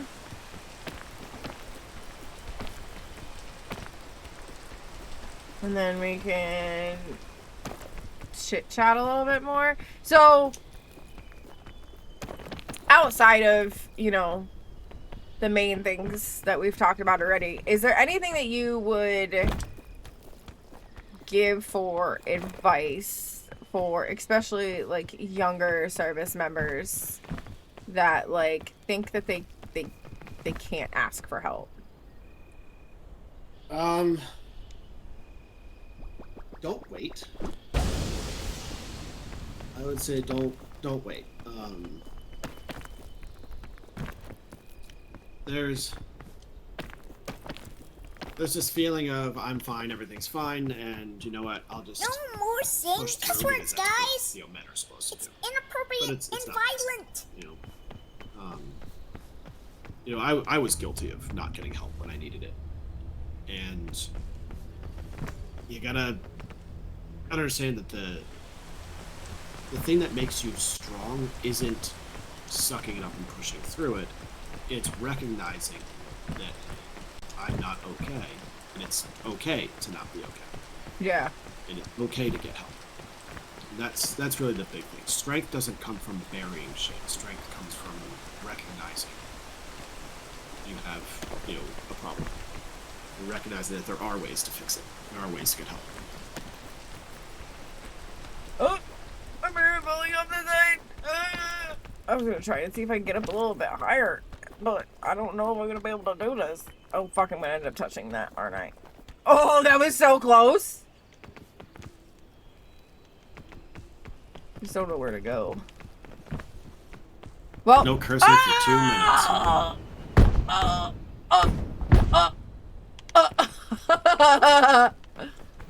How did you not die? I'm still not dead. I was Now you actually have no stamina. I was trying to yeet myself off. Oh, see, that's what happens when you touch those. They go, oh no. Oh, okay. Now I'm I'm dead. No, you're dead. now I'm dead. Now I'm dead. Yeah, that I think is like the biggest thing that I've noticed is that a lot of people don't think that it's okay to ask for help or to say anything about getting help and whatnot, and like that is obviously not true. Oh wait, why is that frozen? We can play this game another time. It's a pretty good game. Can we? It is. It's entertaining. Why is that frozen? I have a new hat. Oh, there we go. Nice. There we go. Listen! Fuck you, Hottie. No, not fuck you, Hottie. I appreciate you, Hottie, for doing the 2 minutes and no fucking kissing, but then I fucking kissed right out there. But that's why I have like daily things like that, right? Like, so there's like a little quote, you know, Hottie had just done it, and it's tough times never last, but tough people do. Yeah. You know, my biggest thing that I say to people all the time is that it's okay to not be okay. When I always wrap up my streams, one of the things that I always say to everybody is that, you're more than enough. I'm glad that you chose to be alive today. The bravest thing that you can do is reach out and ask for help. Like, those are things that, like, I don't think people understand. Like, that makes you such, like, such a stronger person by being like, hey, like, I need somebody to talk to. Like you were saying earlier, like the battle buddies, like check in on your friends. You never know, like a simple, like, hey, I was thinking about you today. You know, how have you been? Yeah. Can literally save somebody's life. Yep. You know, and you and I, you know, we've been there. We've seen it happen. So yeah, I don't think there was really. And I've seen what happens when you don't, you know, get help when you need it. Yeah, I mean, well, that's what I'm saying. Like, we've been there. We've attended enough funerals between us to know that, like, there are plenty of times that, like, you know, we've, you know, had to attend funerals because we just assumed that somebody was okay. Yeah. Yep. You know? But yeah, no, I appreciate you for coming in and hanging out and talking and, you know, putting an end to a stigma, because it is something that needs to be kiboshed, bitches. Yes, it is. And But yeah. it's going to take time. No. But all right, well, you enjoy the rest of your stream. I have a lot of stuff I got to get done today. We'll have to hop back in and do this again at some point. Yeah, I mean, anytime you want to, you know, play some co-op games and stuff. And Peak is up to, I think, 4 or 8 people, something like that. So we can always bring more people in. We get some people in. Yeah. And do some fun stuff. On the stream together thing, I'm just going to end it so that you just end that thing. You leave the collab. Sounds good. So, but thank you so much for talking and being open and not being afraid of just saying how things are. So, yeah. I appreciate you shitbag. It's important that people actually talk about stuff. So, yeah. But all right, well, it has been super fun. But I will have to catch up with you another day. Okay, bye you. See you later. All right. Let's see.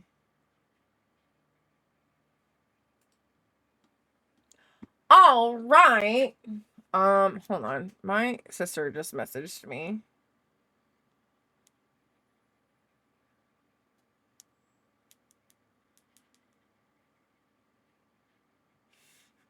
My sister just messaged me. You want to go to the mall and go get pretzels? And I was like, I'm streaming.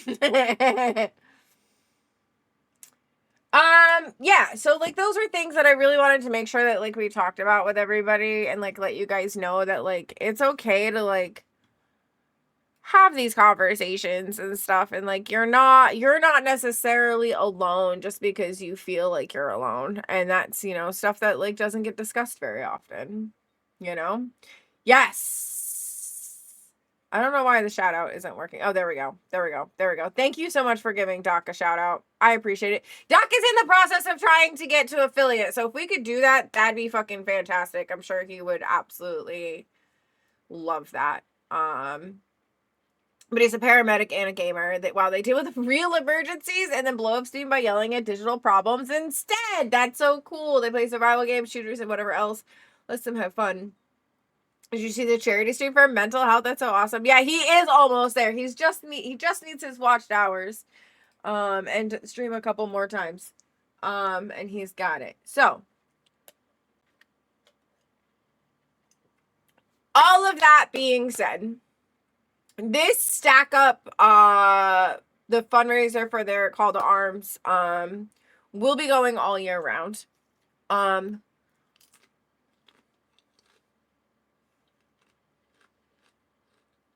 It doesn't just end today. I'm thinking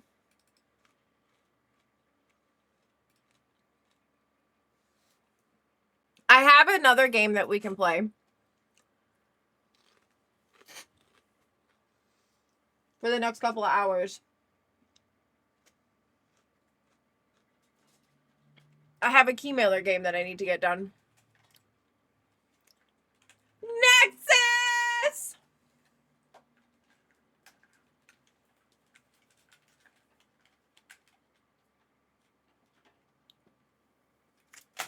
Oh, dropping things. I goes. We decided nice beginning of stream with my friend Doc, who was here to talk about men's mental health. Is you blind?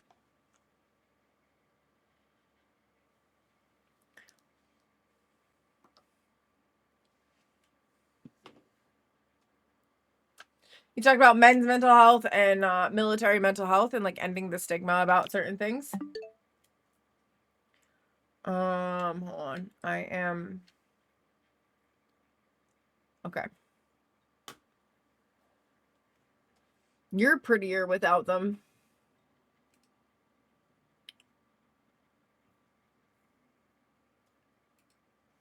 It was we had a nice chat about it. We had a nice chit chat about things. The VOD is Who gonna turned get out the lights? T! All right, you're gonna have to wait a second. You have to wait a second.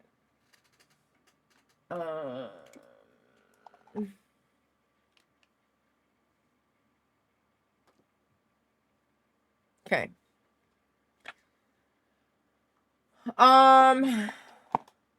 Let's see. We're gonna play. We need to swap this over.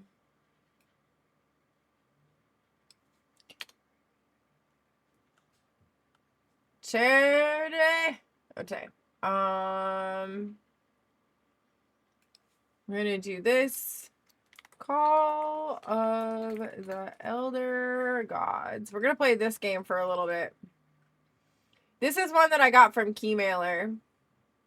That I have a Keymailer obligation. Oh shoot, that's not what I wanted to do.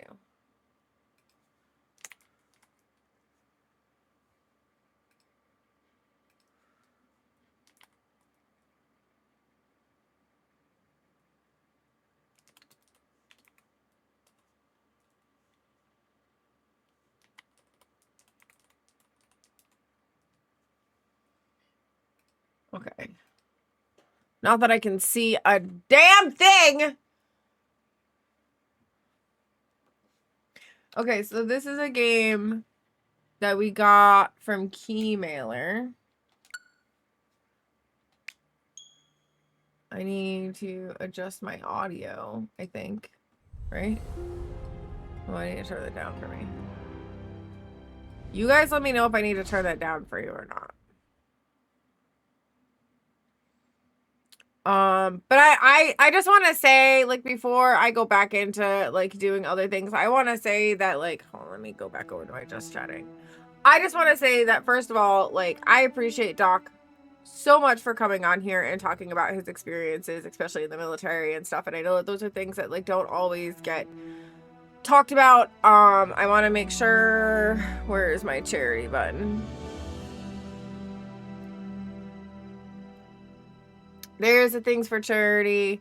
There's also... There's StackUp. And there's a thing for the donate. There are some milestones that if we reach them, I will do those things. I will go over them super quick with you. If I can read anything. Because I can't see shit. If we raise the $100, I'll do a cosplay. $75 is I eat sour grapes. $50 is I eat something sour. $5 I eat a sour crybaby. $25 is grape jelly bellies, and then for every $10 it's a temp tattoo. So you know, we got some stuff that if you guys wanted to donate, that'd be great. If you can't, that's fine, but just like please like share the information. It is StackUp.org.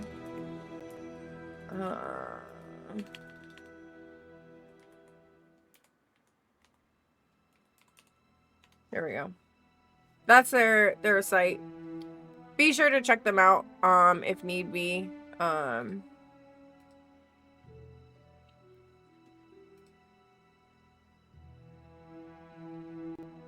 So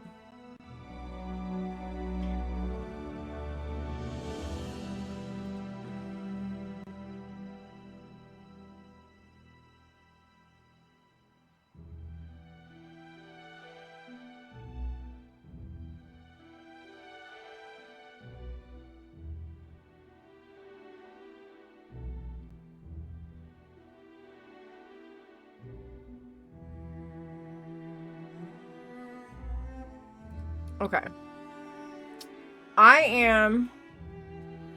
We're gonna get into this. Sorry.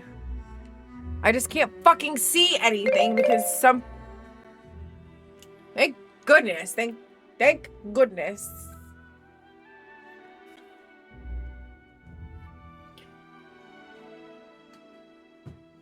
Alright.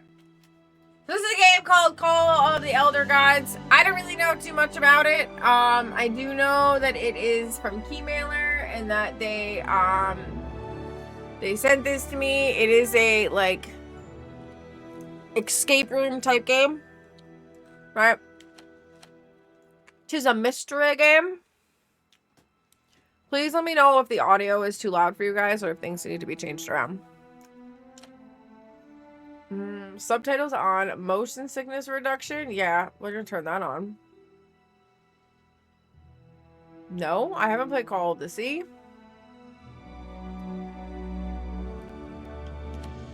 Okay.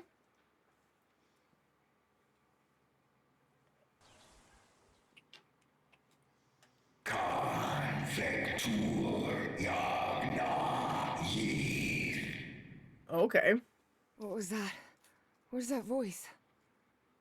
Wait, I thought I put...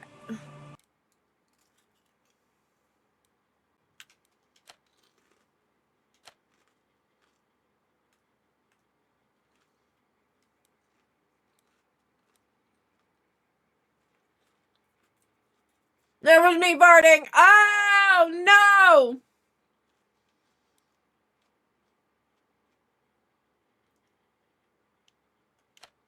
Okay. Alright. A dream, a phone call, and a therapy session. Very important. Everybody should go to therapy. Just saying.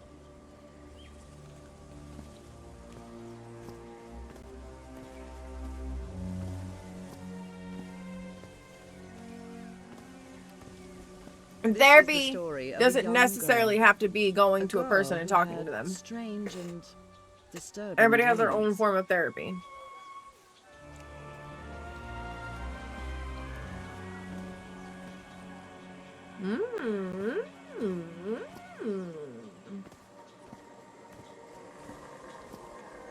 I want to run. Hello, Dad. How are you? Oh, I love you. Thank you for being here. I know this place. I've been here before. This is the ancient stone city amidst the jungle. Okay. I have not been here before because I did not play the other game. I didn't know this was a second.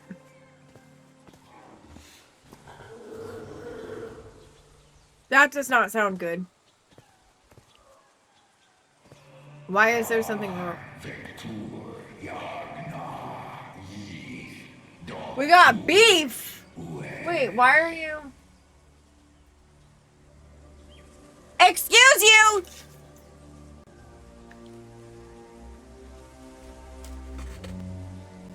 That's my dad! Why are you deleting my dad's messages? Don't delete my dad. He can call me darling. All he wants. You little shit.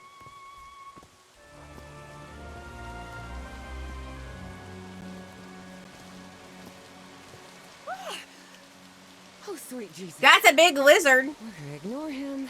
Just ignore him. He's not gonna hurt you. Just keep going.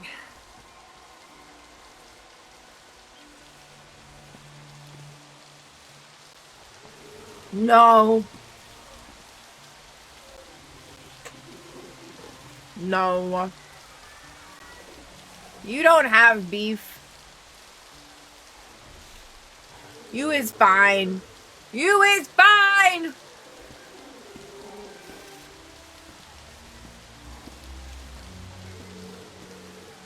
You is dramatic. Can I run? I can't fucking run. This constellation. Where am I? I don't fucking know. I'm trying to figure this shit out.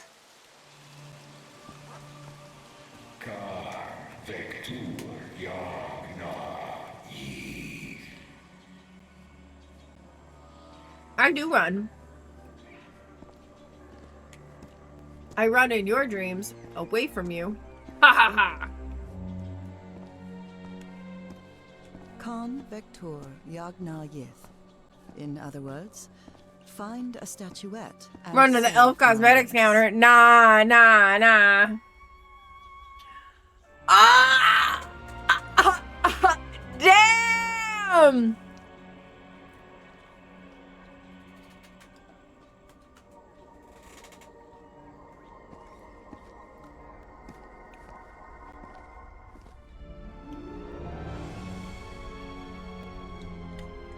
Damn, she got you that shit.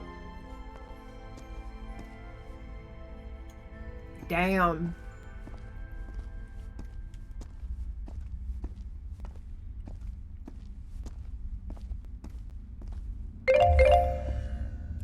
Thank Jeebus. Doesn't mean a damn thing! Damn. The statuette. Here it is. Damn, my dude. Damn. I have to.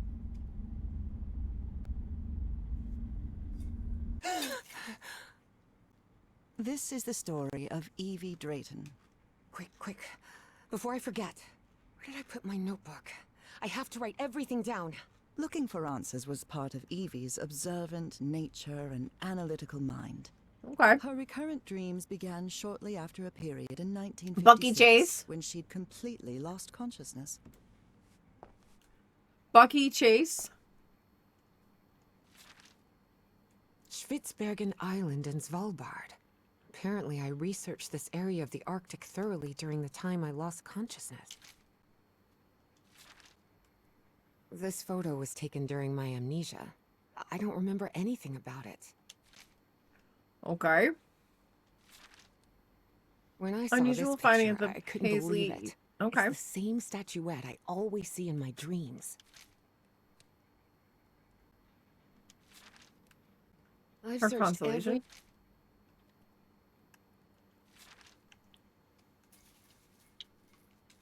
Okay. Julian, Beatrice, Herbie, and I, we're always together. Her name is Herbie? Herbie Lovebug? Beatrice, along with me, is one of the few ladies studying physics at Miskatonic.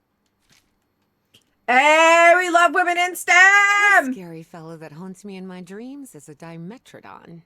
He roamed the Earth 270 million years ago. And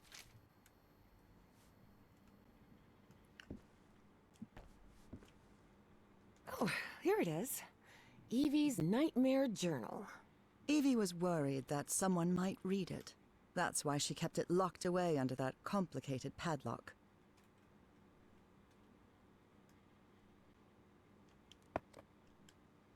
How the hell do I... Oh.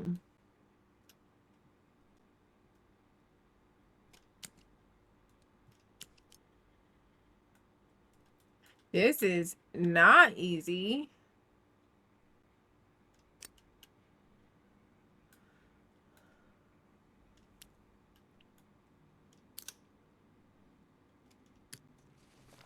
Woo!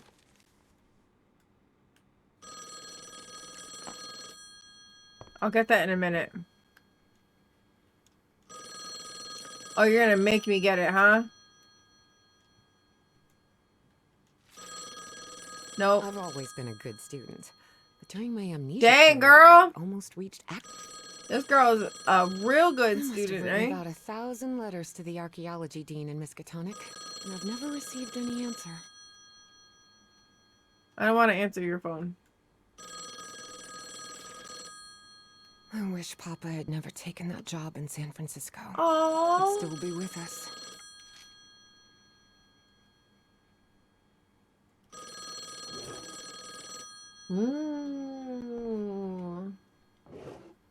Yeah, I'm ignoring the phone. Because I wasn't the done. Hydrangea Foundation took care of the insurance payout for Dad's accident. I had scholarships to attend several black colleges in the South, but it was the Foundation's money that allowed me to cover the tuition here at Miskatonic.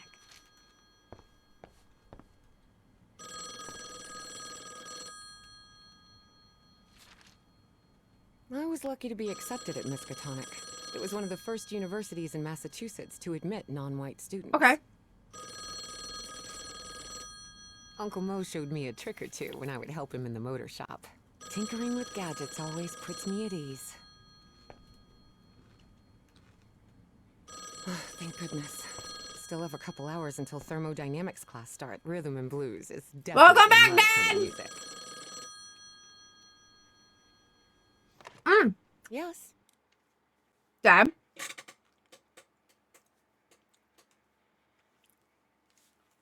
I did my hair in the curls today.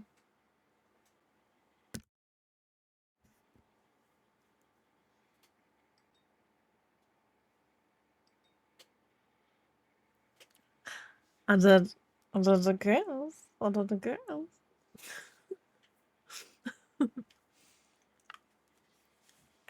I'm loving it. So this is the Elgato cam, right? And then it has the zoom right over here. This is a new Elgato cam. All right, my console one is still the other one. I still have to like do some tweaks on the Elgato cam though.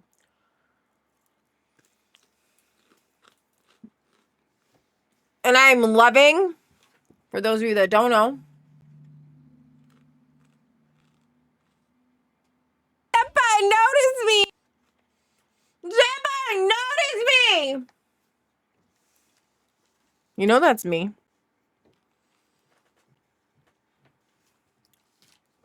You know that's me. I said that on there. I said, Senpai, notice me! And Nerd was like... What has two thumbs and likes to bone your mom? This guy!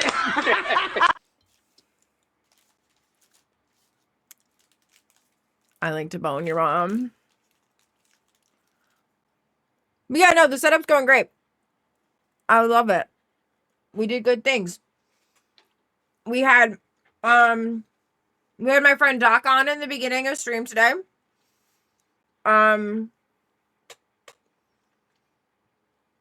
We did a nice long talk about men's mental health.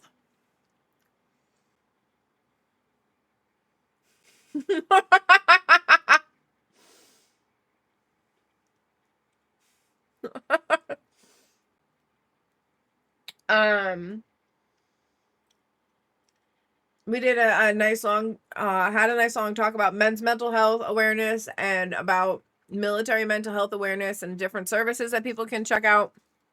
I am raising for charity. For those of you, the thing is pinned at the top if anybody would like to donate anything. It is to StackUp. Why the fuck are you rioting now, nerd? Guys, ads start in 12 seconds. But we had a good time. We had a good time.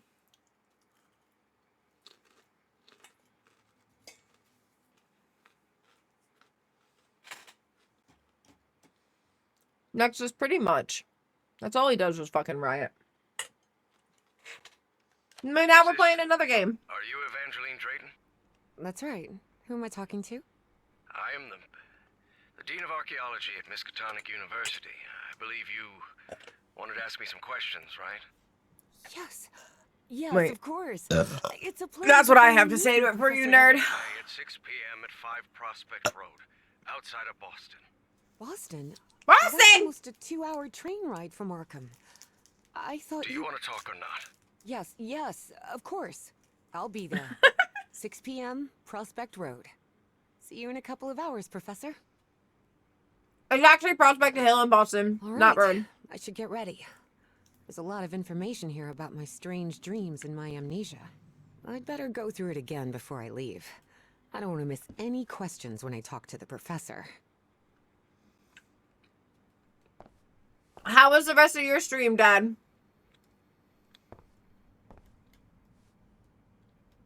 I couldn't leave my science fiction book collection in Benoit.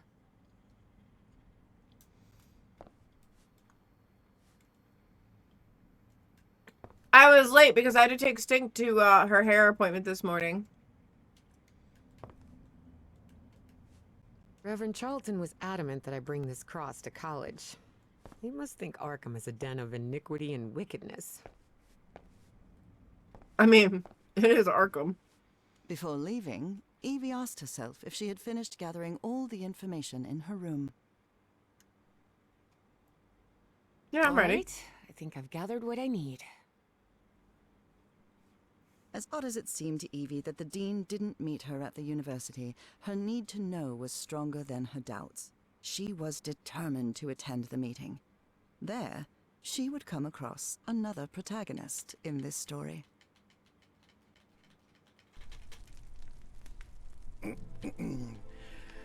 So, you have finally decided to talk to that young lady, Professor. Yes. Acknowledging responsibility for our previous mistakes is vital to moving forward. You've taken a crucial step in... Listen, there's no need for us to talk, Doctor. The only reason I let you into my house is because you insisted it was necessary to prescribe my medication. This is also the story of a sad, Have a guilt-ridden, good lurk! man. This is the story of my husband, Professor Harry Everhart. Oh, Harry Yes, I know well Everhart. enough that discussing the effectiveness of our therapy sessions with you is futile. Dad, how was the You rest of need your to understand stream? that therapy is Did just you a guys part get of all the treatment. wins? Without it, I can't go and... Ask whatever you deem necessary, and let's get this over with as soon as possible. Fine. Oh, yeah, it's all good. What about your position as dean at Miskatonic University? We talked some time ago about your relationship with work. Was somewhat Yeah, obsessive. it's 3 o'clock. I didn't say We that. had saying good day today. Well, you told me you practically lived secluded in this very home, and the only thing that drove you to leave it was your job obligations. So, how would you define that? Could be, but my job is the only thing I have now. In any case, I've never been a man of many interests. Besides archaeology, I mean. That was, of course, a lie. Uh-oh. And are you happy with that? With your life now? What kind of question is that? Well, Welcome I'm back asking from it the because ad break, it sounds like you're bitches. subjecting yourself to a kind of self-punishment. I am not. Next question. There's another topic you've never wanted to delve into, Professor. Would you now be open to... You're going to do it anyway, so go ahead. Okay. Why does this just take so long? Dr. Pepper, baby, is good. I'm so over this long dialogue stuff. What's my wife got to do with all this? You see, the reason All right, Key Mailer, found my first fucking gripe about this. It just takes too long to talk. Oily shadows casting themselves on the wall. You mentioned those visions began. So, tell me. No. Excellent. That means the medication is. We're gonna lie. Listen, there is something different. Don't even think about Professor, I don't like hypnotism. Don't give me my medic. I'm deeply sorry you see it that way. Then go ahead. Wave a pocket watch in my face. There's no need for pocket watches. I need you to relax and free your mind. And think of something pleasant. This metronome is gonna put me to bed. Something that took place here in the Everhart Manor. A fond memory? In this place? It wasn't easy for Harry to find a fond memory in the same manor where he had spent an extremely unhappy childhood. Don't put me to sleep. Maybe. Maybe. December 1930. Sir! The last Christmas my wife and I ever spent at Everhard Manor. She insisted on coming. I know what this is for. This is payback for me getting you the other day. But that was the kind of person she was. I ain't scared. I'll get you back again. I ain't scared. This story has more than one protagonist. And though I am not one of them, slap some cheese I on your believe face I, again. Nora Everhart, play a crucial part in. Can I open? Not yet. Now. Oh, look what you've prepared. Of course, old pal. Of course, old pal. You'll have to earn it. Can I use my journal to write down clues? Well, technically that's against the rules, but I'll turn a blind eye this time. You're so kind.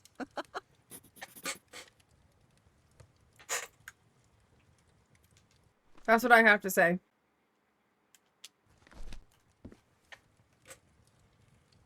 I'll get you.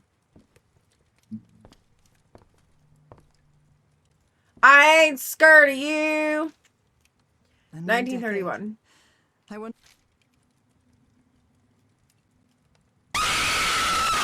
Jesus!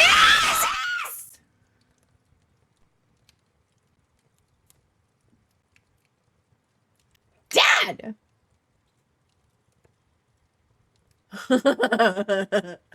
Why is Rhode Island so amazing? Maybe it's the charm. Maybe it's the clam chowder. Or maybe there's something oddly entertaining about the state so small that even its scandals feel cozy. After all, when your governors, mayors, and officials have racked up criminal charges for decades, at least you know everyone's involved. Rhode Island doesn't just have history, it has drama. And honestly, that's part of the magic. Listen! I cannot think of a better Providence mayor than the one that literally went to fucking, not Jesus, just Dad. The one that literally went to federal prison for racketeering charges. But he was the best mayor. He has his own pizza sauce. I mean, marinara sauce. Ooh, 4. Oh, okay, okay. Oh. Dad!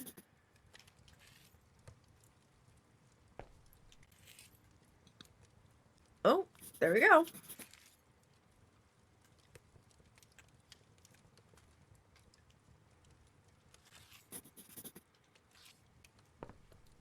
Why are we... How many fucking...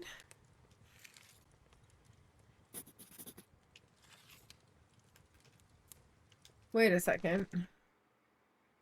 1, 2, 3, 4, 5, 6, 7. Okay. Wait, right? 1, 2, 3, 4, 5, 6, 7. Okay, okay. Oh my god. Oh my god!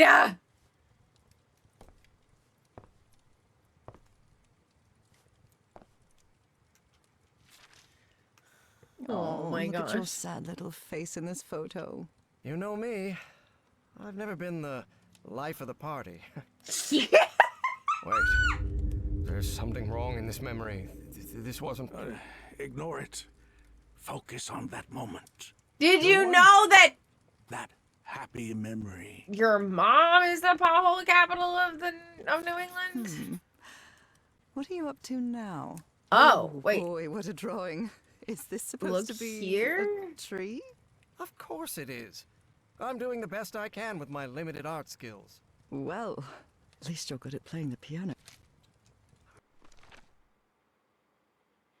Wait, how am I supposed to know what number is going to what? I'm seeing those oily shadows in here. Why am I seeing those shadows? Focus, Professor. His mom fills the potholes. remembering. Hey, yo.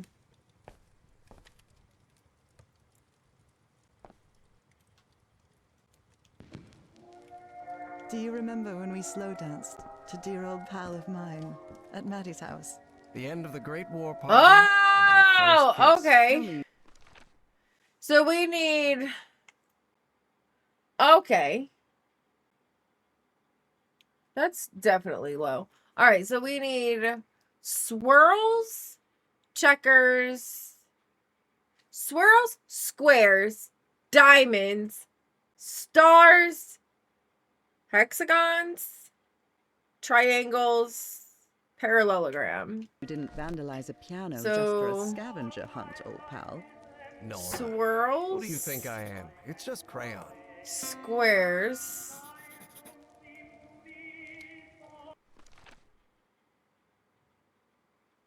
Swirls, squares. Oh, shit. That's not what I wanted. Ah! This darkness. That's not what I wanted! Anna. But my house is not... Professor, don't drift off. Keep going.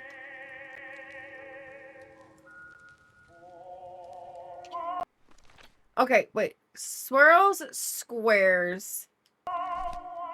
Alright, let's see. Swirls, squares. Move! Diamonds. Swirls, squares, diamonds. Stars. Oh.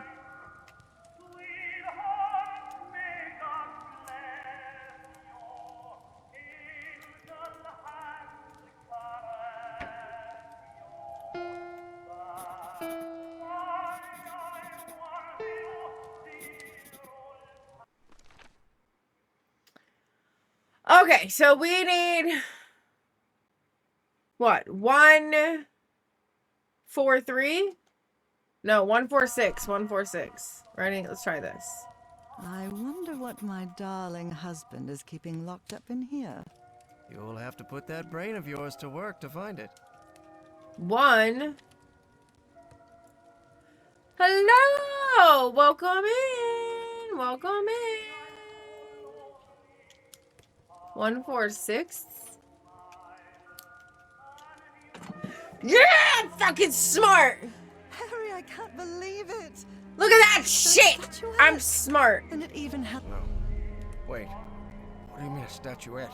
Keep going, Professor. It's important. Where is the statuette now? You're no psychiatrist. Yeah, he's not trying to fight. Who are No. you? He's trying to fucking steal I'm it not from going you. to ask. Oh. We're just gonna hypnotize somebody and then fucking threaten them with a gun.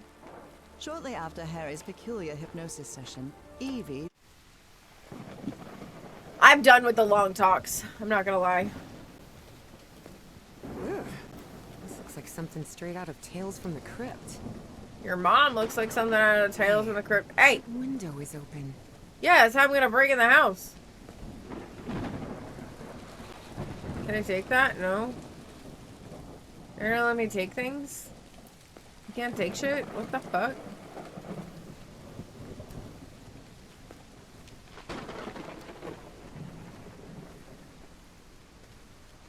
Yep, let me in. Professor Everhart. It's me. Evangeline. Is this how you break into your professor's home?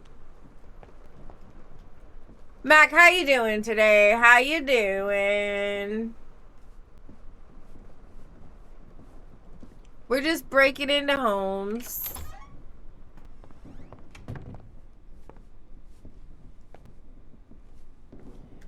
We're just, you know, hanging out with the professor after school. Look at the size of this library.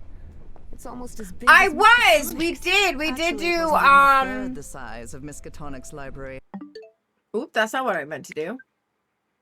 No, that's not what I meant to do. But young people... That's what I meant to do.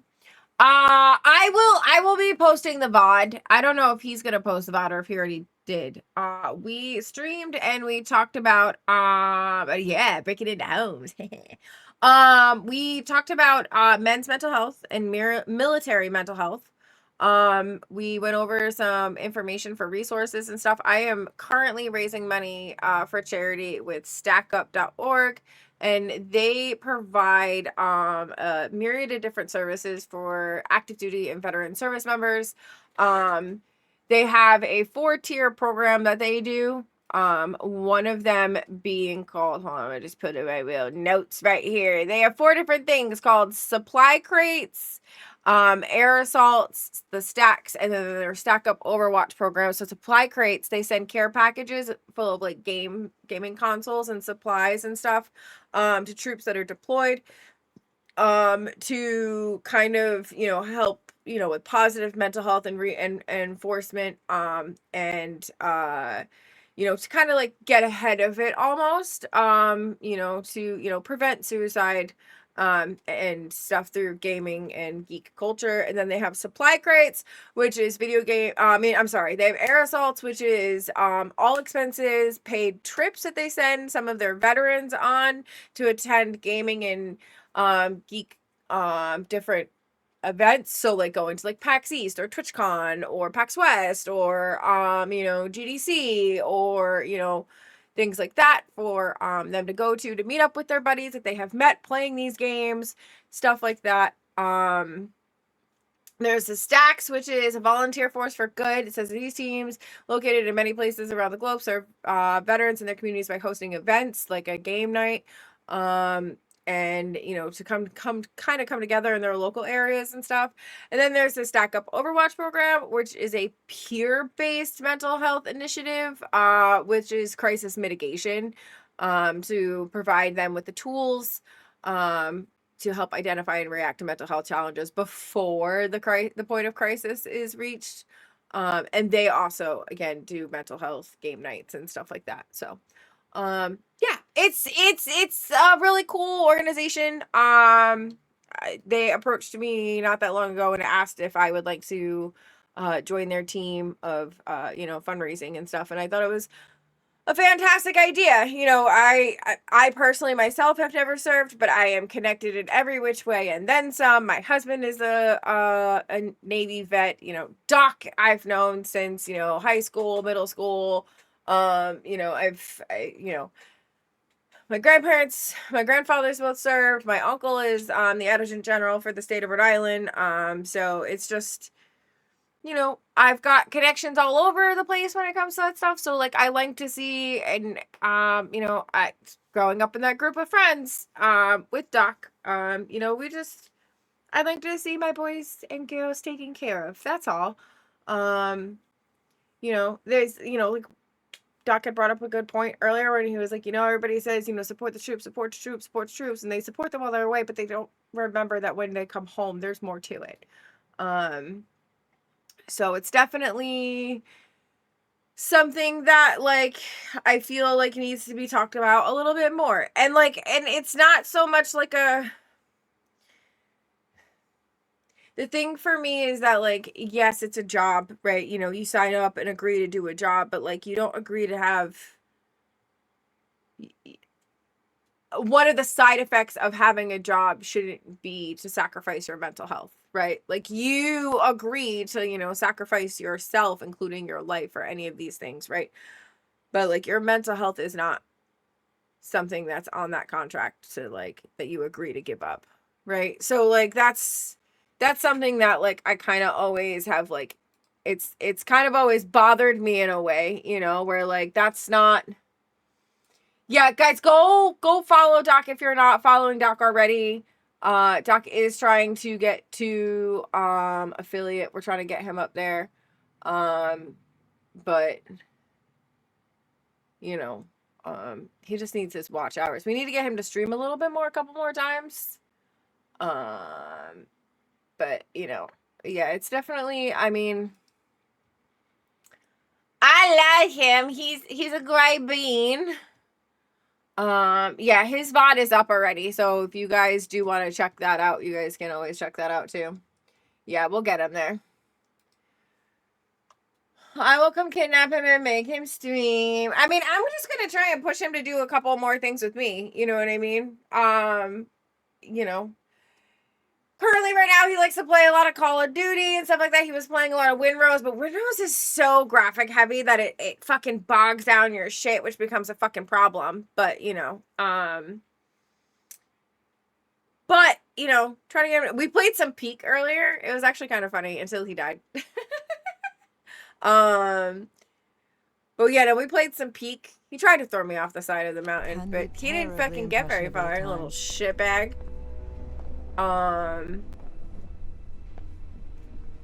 Plays a lot of Satisfactory and stuff too. I mean, Mac knows. I know that Mac knows Doc personally as well. So here, your mom happened here. Yes. I honestly, I mean, he's my youngest child's godfather. Like, he was one of the first people to hold her in the hospital, right? I actually have a super cute picture of him holding her. You know, it's just troubling absences in my memory. That's exactly how I felt during those 3 months of 1956. 1956. Jesus, how old are we?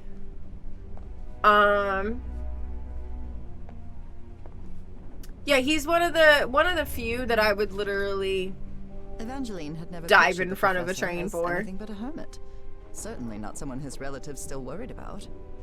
We need to know how hard it is for you to open about what happened in Nora. But we're your family. Your brother and sisters love you. Don't lock yourself in that house, Maddie.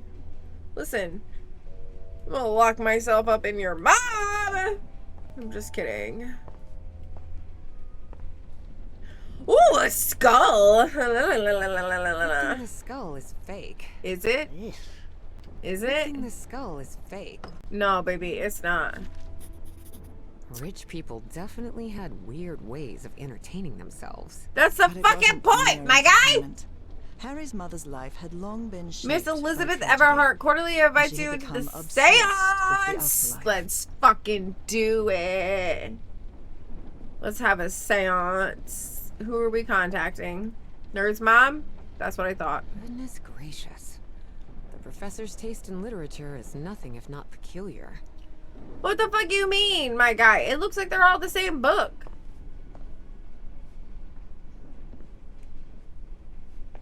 This girl, she fucking bugging.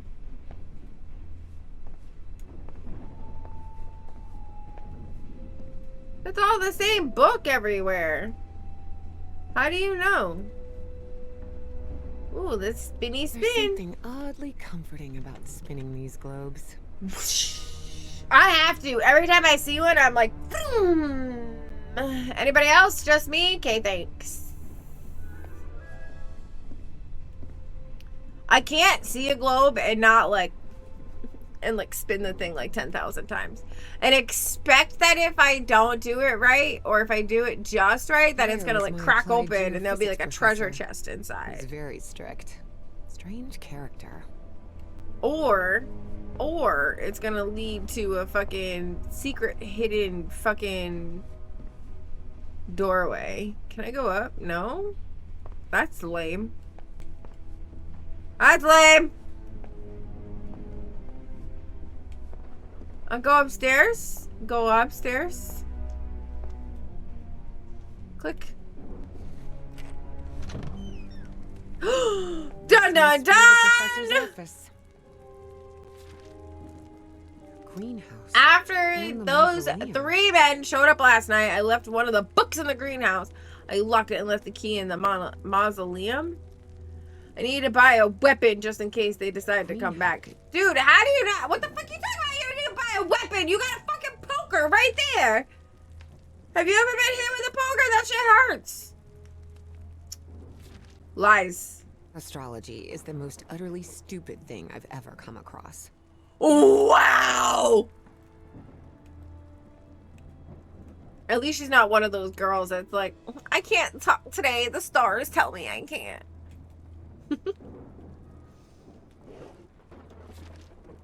I'm sorry. Despite his I'm such a tone, dick. this Bowen fella doesn't seem particularly friendly. I respectfully urge you to stop ignoring my letters. Let us put the past behind us. Please consider my offer for the artifact. I'm willing to pay a substantial sum for it. I respectfully, disrespectfully want you to shut the fuck up. Professor had another appointment today with a therapist. The frog and throat?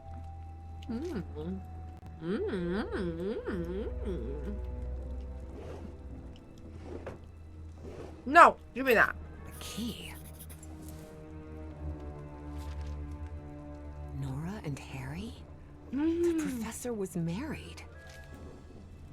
Dun dun dun. Professor Everhart doesn't look so intimidating in that portrait. Who the fuck has a portrait of themselves like that? The professor served in U.S. intelligence during the war. More war! More military! Listen, my whole day is just about military today. It's important to take care of your peoples.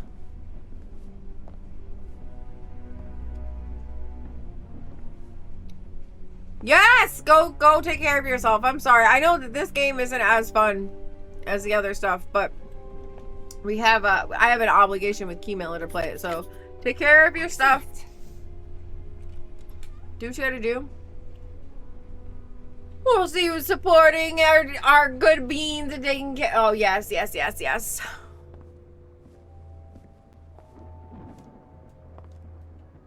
What's this? What's this? The man's definitely a dead ringer for the professor. A ripped canvas. Evie's last remarkable trait was her extraordinary memory, a gift I was never blessed with. So, allow me, the narrator of this tale, to be the one taking notes. For the sake of clarity, of course.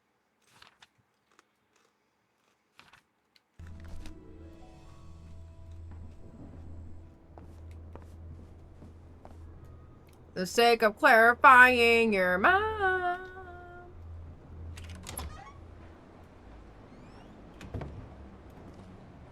Can't see a thing in here. Better turn my flashlight on. These tools haven't been used. Much better.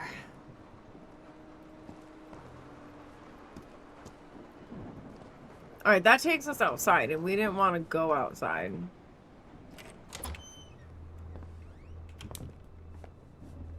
Not right now, anyway. Looks like the professor's father was involved in politics. Boston Herald. Okay.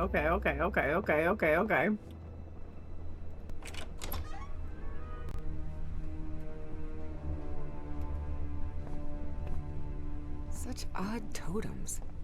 Are these fishes? So Professor Everhart set on an expedition to the Pacific. I never pictured him as an adventurer. Cass insisted on promoting the expedition. I thought it was a good idea. I was wrong. So wrong. Had father given me the funds, I'd never have needed her. Ooh.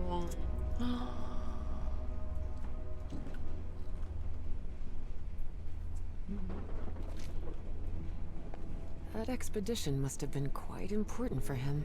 Oh, it had certainly been important to him, and to the other expedition members.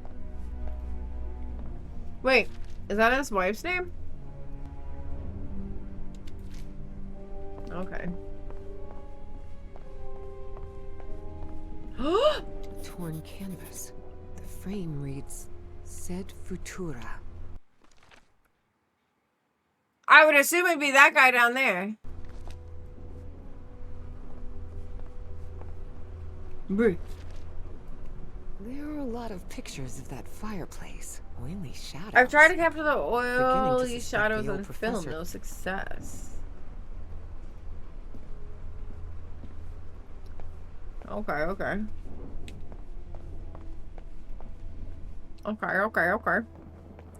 What's in here? Anything good? Dun dun dun. Wow, this room is really depressing. Your mom's really depressing.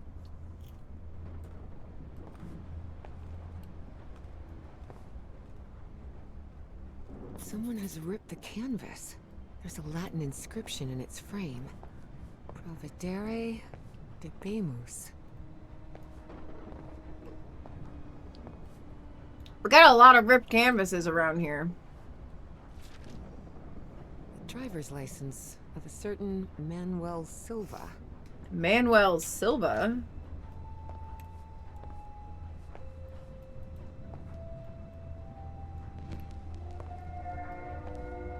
Under different circumstances, I might have found this song beautiful. But at the moment, it sends a shiver down my spine. Looks like a memorial of some kind, dedicated to a woman.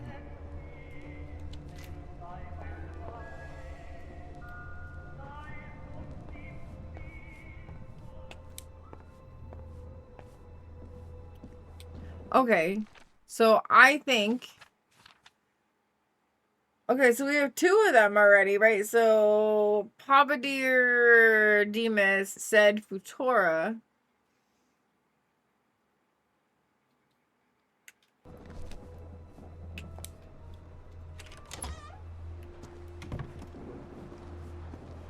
We going outside? These tools haven't been used in a long time. That explains why the garden was an absolute mess.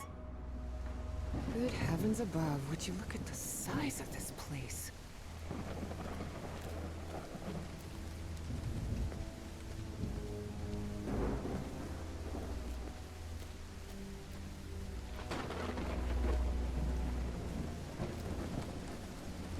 Oh, fucking gay.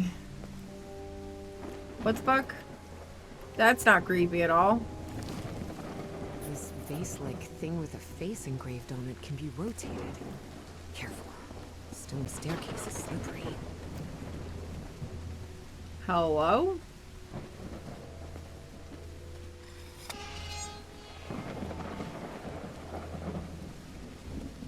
Oh shit. Hidden room? Hidden room! Take down all of Father's portraits. Get rid of Mother's esoteric junk. Cut down the burnt tree near Nora. Call Rich or Maddie maybe another day. Okay.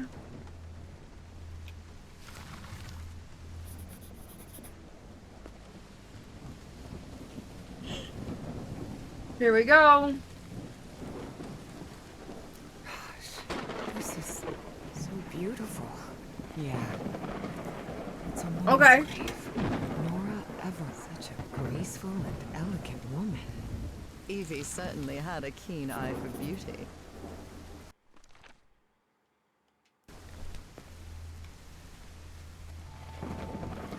Wait. So this must have been in the tree that was in the picture. Okay.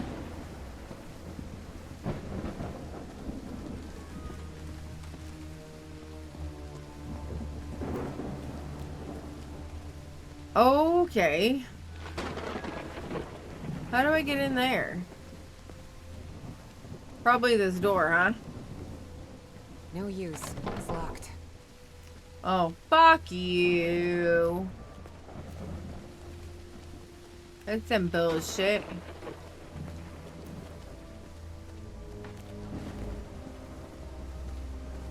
Here's another one. Oh, okay, of course. What kind of a door is this? Doesn't even have a lock. Just some symbols.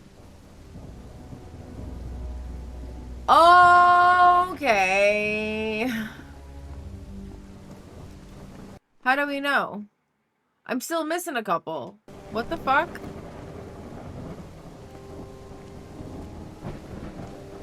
How do I know where they be?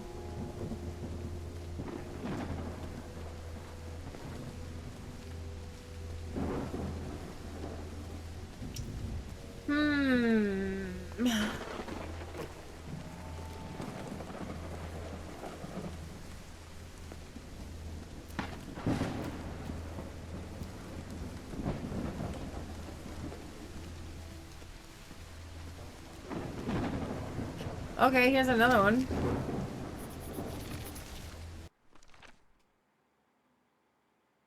How do I know which way they're supposed to go? It's raining cats and dogs here.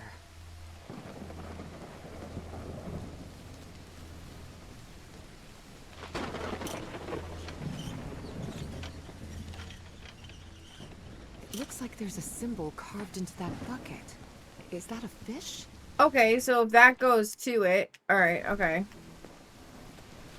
There's still one that I'm missing though. Right? No, there's 5 of them. Okay. So if that one's facing that one. Okay, there's the thing there. Right? That one's facing that one. Okay.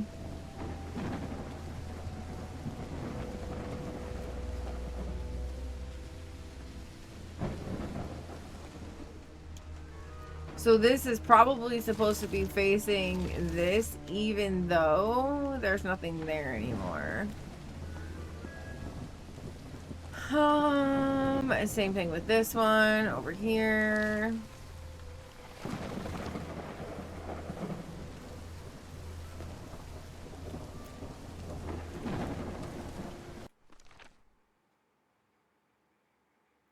Right? I would assume that. Unless I can somehow fucking light that one, but I don't think I can.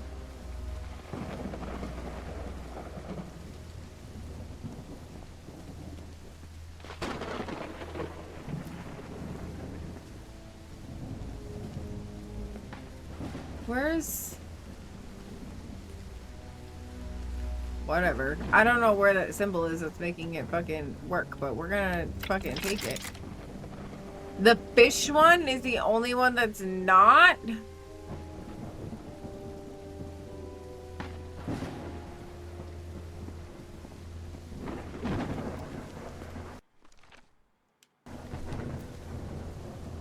No, I think it's this flame one that I can't fucking get into. This door is locked.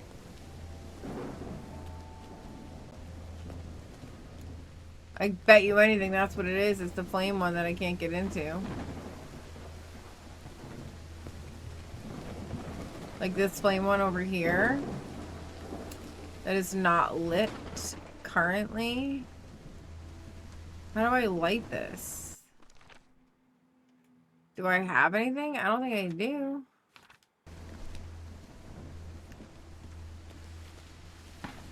I think this is going to be the requested hint. There's no penalty for taking hints. So, okay. You'll need to arrange the books on the bookshelf? There are books on a bookshelf to fucking arrange? What the fuck?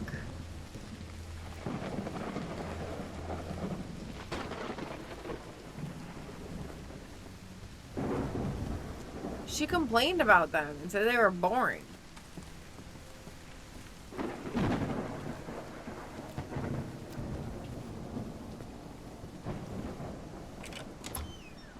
Whatever.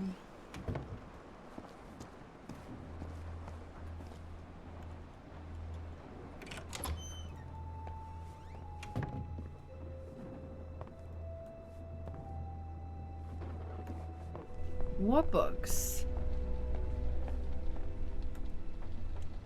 Goodness gracious.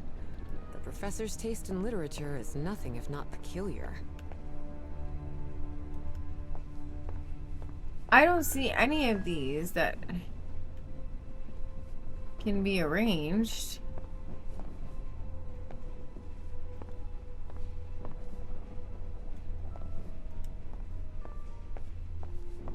I'm confused.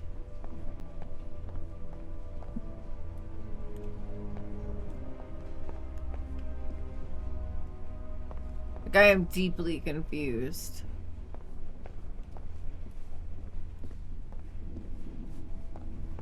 Arrange the books on a bookshelf.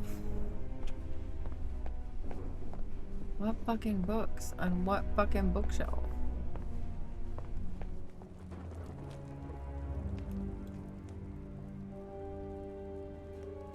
Oh, here we go. Here we go. Books in different languages. Huh? Spanish, Italian, German, Latin. Looks like one is missing. Okay, well, we have one missing. So what do we have?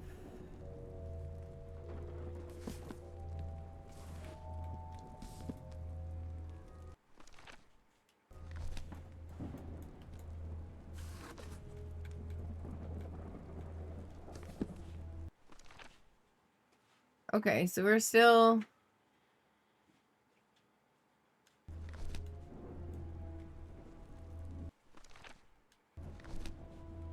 Ooh. Where the fuck is it, though? I guess it becomes finding it.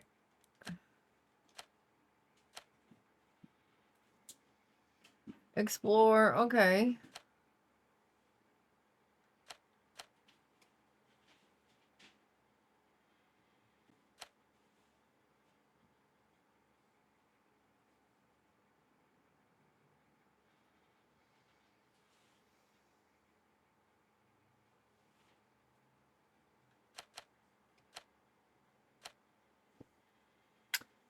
Oh, see, I was on the right path.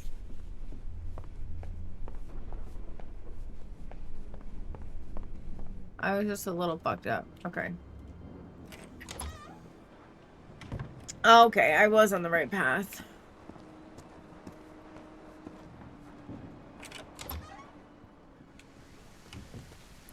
It's this one over here that needs to face the moon.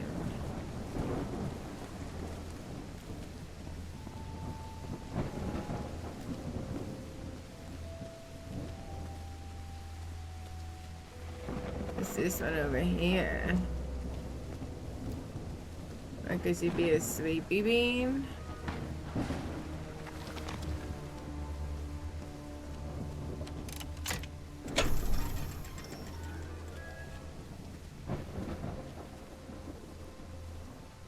Okay. Don't worry about it. Don't worry about it, sweetheart. Oh my fucking Jeebus. You see this shit? Maybe this guy was in the army? Hey, bro.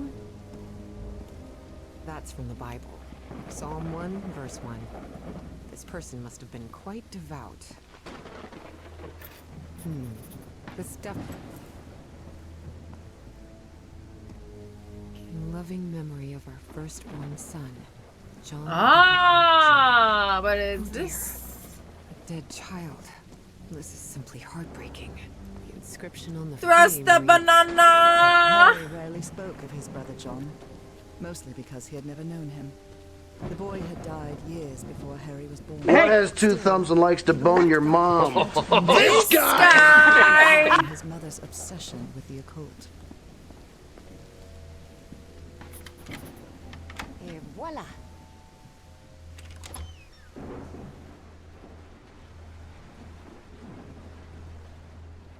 Guys, I'm actually starting to get a headache. I wonder if I got fucking gluten and didn't realize it. It appears to be a Spanish edition of the science fiction novel, The... Okay.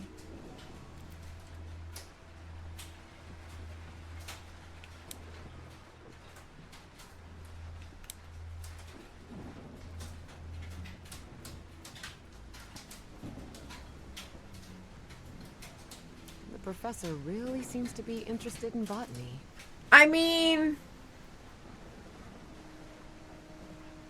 I'm gonna try and swap to my other headset and see if that helps.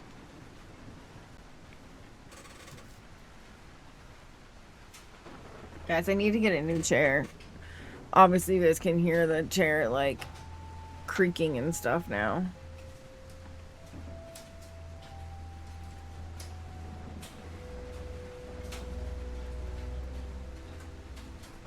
Hold on.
Okay, sorry. I'm back. I was checking in on Camaro.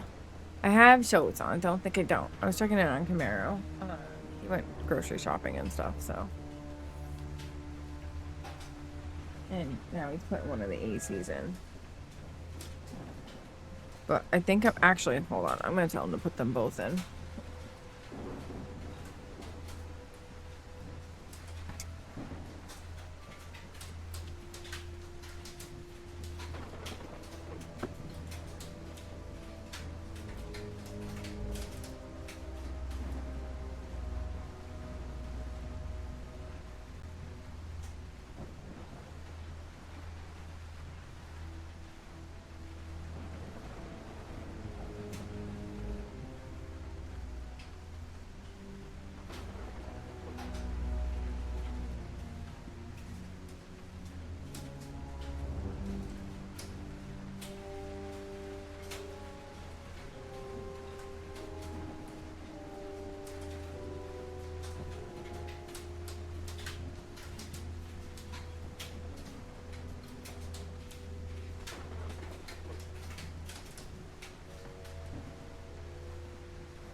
Okay, guys, I'm sorry.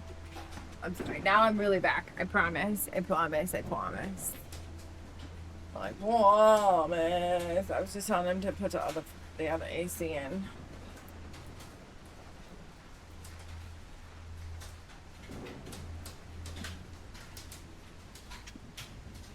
Okay.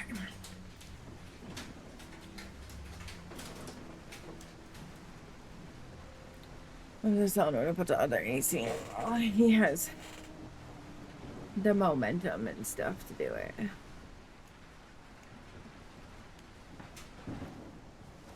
Oh, fuck. I have to swap my fucking... I'm like, why am I not hearing anything? They didn't even put my fucking thing on. Okay, there we go. There we go. Okay. We were talking about getting a new fan for in here because this fan just isn't cutting it anymore, and I need something that'll keep me cool in this room because this room gets hot. And I can't put an AC in here because the only place to put the AC is behind the computer.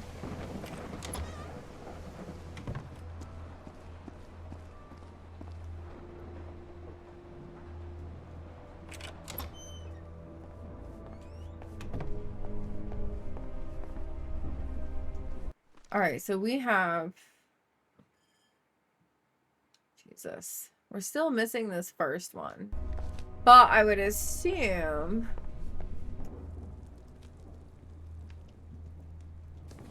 okay, so if we do,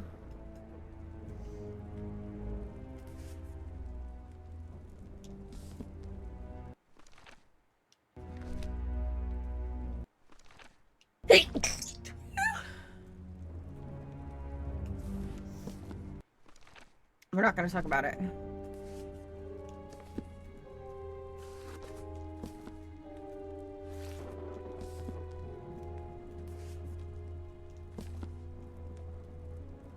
Oh shit, hold on. Okay, so we actually need to go. Baby, stop it. Stop it. Baby goes first.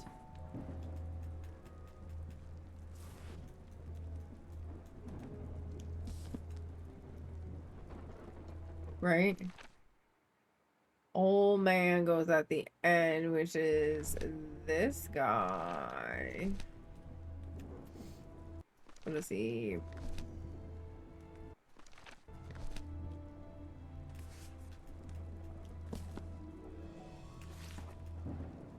Secret compartment? Evie had never been good with languages, least Oh, of all yeah. a dead one like Latin. Even so, she managed Oh, to grasp yeah, the we general solved it, meaning of the guys. phrase. We can't change the past, but we must anticipate the future.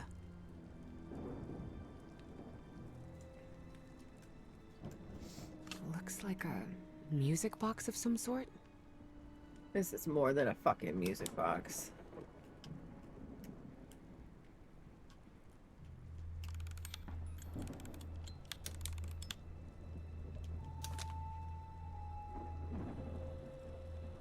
That's boobs! Doesn't make any sound. Maybe it's broken. Unbelievable. There's some kind of secret compartment in the fireplace. Feels like a mystery novel.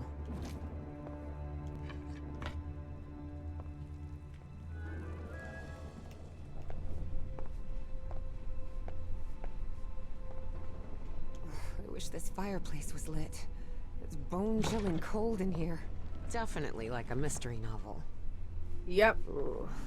I guess I need to go see what's down there. Yep. There we go. Professor!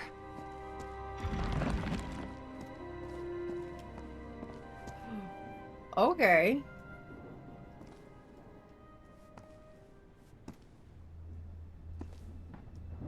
Okay. The statuette's broken. And the sphere. Damn. Shattered into pieces, my guy.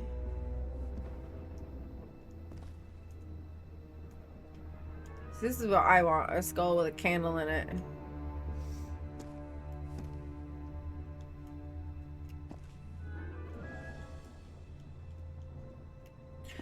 Hi! Hello, hello! I wonder if I... No, don't touch it. Oh, that guy was definitely not there when I ran on top of him. Maybe he was. I don't know. Introductions between strangers. Fuck your life! Bing bong. But So, you missed it, Eric. We had my friend on earlier, who is a military vet himself, and we did a nice long talk. I'm gonna post the bod after. We had a nice long talk about services and, you know, not to be ashamed and things like that about, you know, for those of you that don't know, this is my contact person with StackUp. So we're still, you know, we're doing our thing. We don't have anything yet, but you know, it'd be like that. It's okay.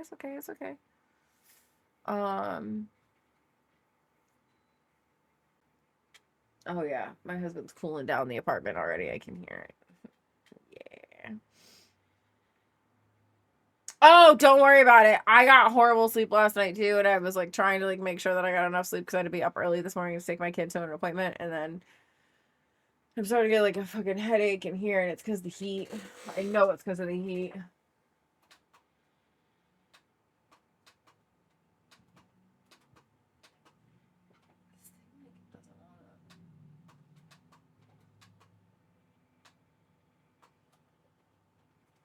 Stop it!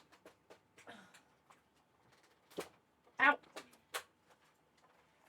This fan doesn't want to... Okay, there we go. It doesn't want to stop. This fan is so old and like breaking. But yeah, no, we were talking about it, and he was very intrigued by the services that you guys provide, and thought it was really cool. Under which they had met. How? Considering I'm so over this chit chat. We get it. Give me the mysteries. Give me the mysteries. What is, or was, that statuette?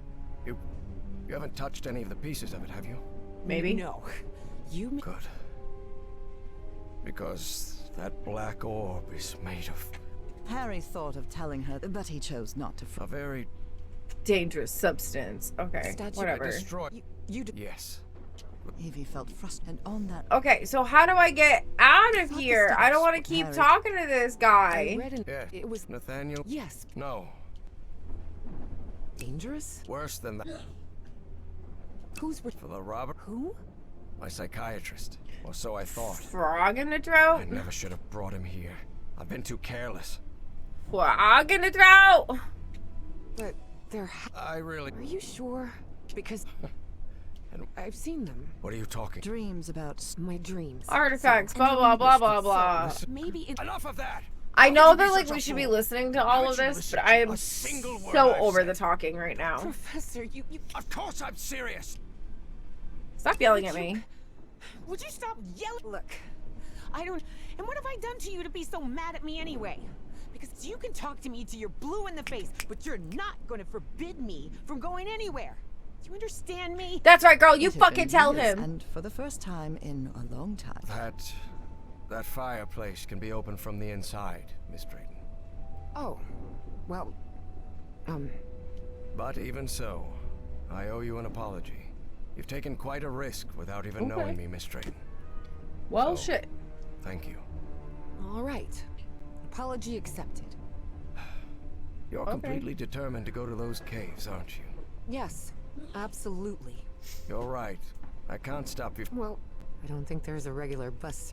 No, there is not. I'll take care of all I ask. We'll look for... Yes. All right, whatever. Let's go on an adventure. Give me the puzzles. I just want to do puzzles.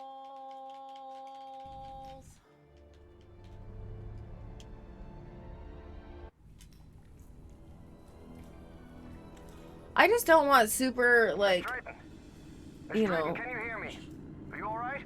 story heavy game right now.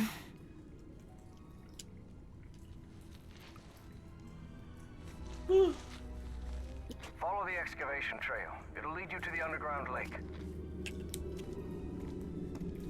Lead your mom to the underground lake.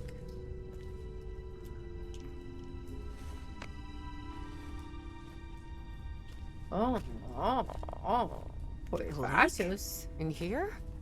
Yes. The water from the Rappahannock seeps through limestone, so there's a complex hydrological system inside the cave. Guys, the outbreak is starting. I love you. I'll see you on the other side. Somewhere around that lake. It was one of the few things he still recalled from the dig. Wait, he didn't remember the dig? In his own words, he suffered a period of absence. Amnesia of some sort. He didn't even recall planning the excavation. Okay.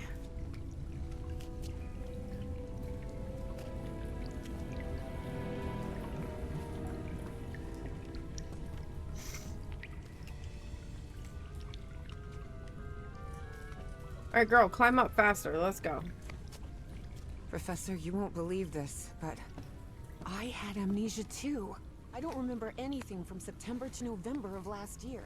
When I came to, I was surrounded by books and articles about a place in Norway called Spitsbergen. Spitsbergen? Isn't that near the Arctic Circle? Who knows? Professor?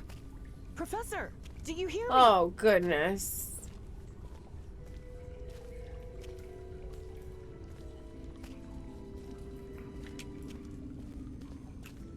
Was this?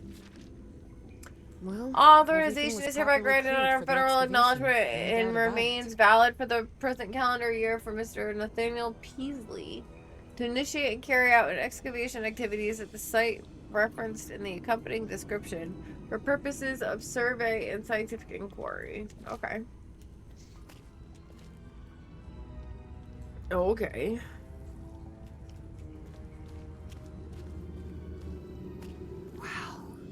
What is this place? I thought we were just... There's more? Miss Drayton, over here. I'm here. Fuck? I'm glad to see you. I thought you'd gotten lost. Are you all right? Yes, thank you.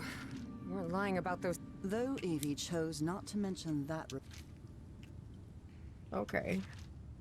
Facial patterns, The wording here assignments. is peculiar to say the least. Okay.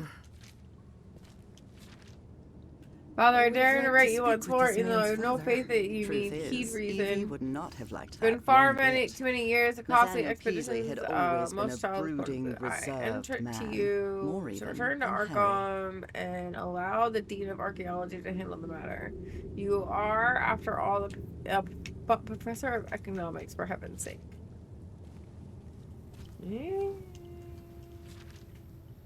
Such Luminescent strange underworld plants. fungus.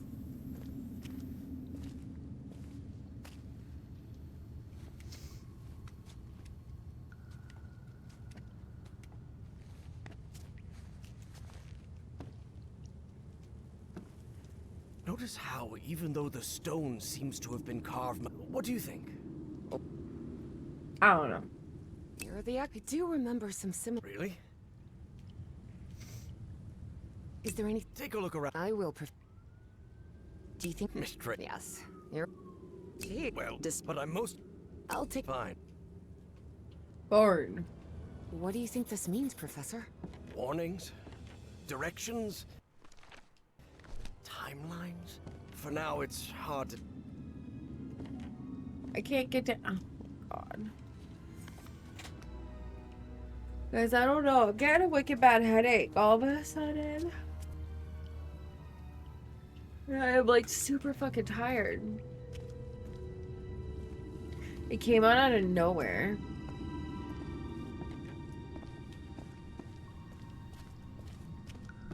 I'm like all of a sudden tired and don't feel. Yeah, I've been drinking water. I don't think that's it, but I'll have more in a minute. I see some sort of control panel here. I don't think that's it.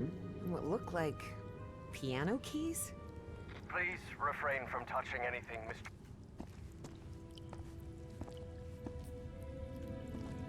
Nope, I'm gonna touch everything.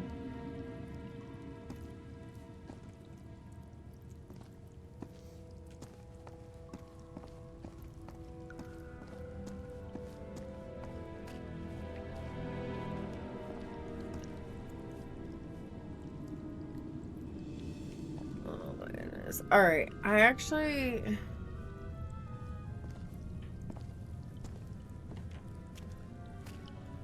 Before we get super into this, I think I might actually wrap shit up here. And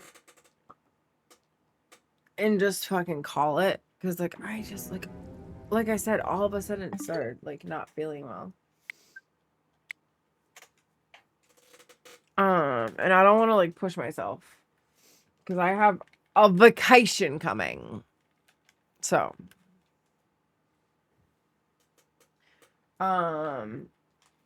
because I'm going away. Yeah, I mean, I need to. Plus, you know, we have vacation coming up, so I want to make sure that I'm not like getting anything right before I leave.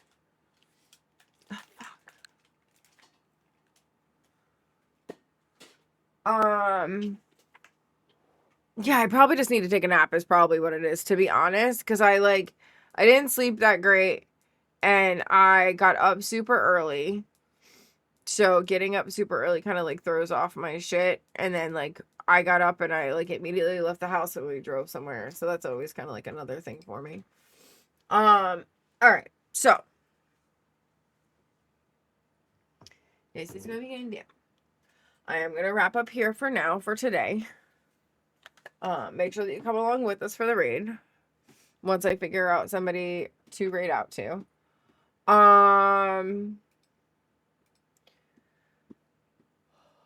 We are gonna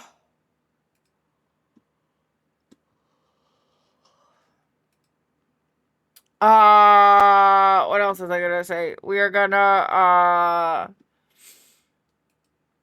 we'll be back tomorrow and then we'll be gone from until I leave Thursday.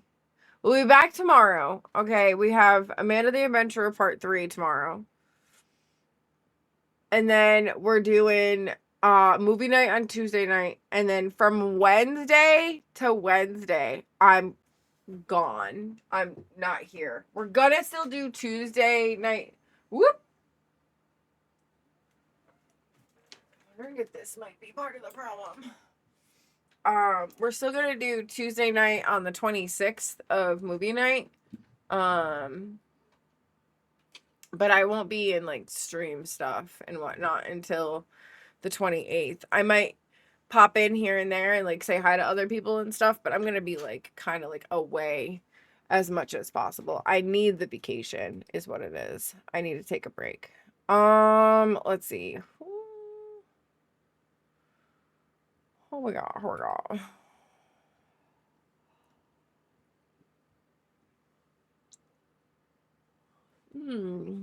Ty Beans is back from DreamHack.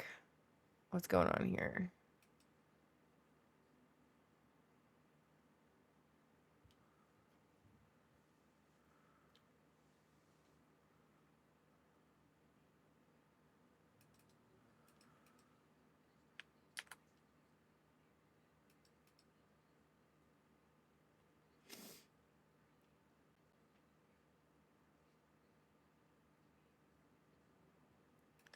Okay, I think that's where we're gonna go. I think we're gonna raid out to Tyrex. She's doing her specialty. She just got back from DreamHack, so we're gonna pop in over there. I don't know what came over me. All of a sudden, I just got like, you know,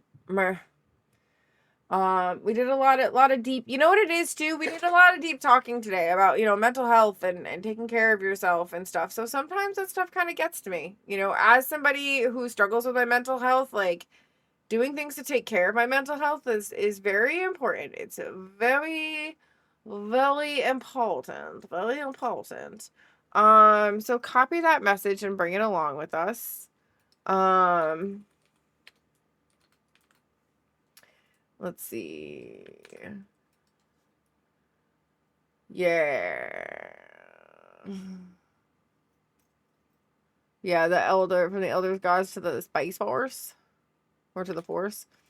Make sure that you bring that along with us. Guys, remember that you need to take care of yourself and your own mental health and stuff. If you guys would like to donate to the charity, it is going to be right there. We are doing this all year long. We do also have our Extra Life one that goes all year long too. But this one is also going to go all year long. I'm going to try to do something else when I get back from vacation too. I know this was kind of like a shorter stream than what I usually do. Because I'm just not feeling that great right now. I think I need to just go lay down for a little while. And then watch, I'll end up being just fine after I lay down for a little while.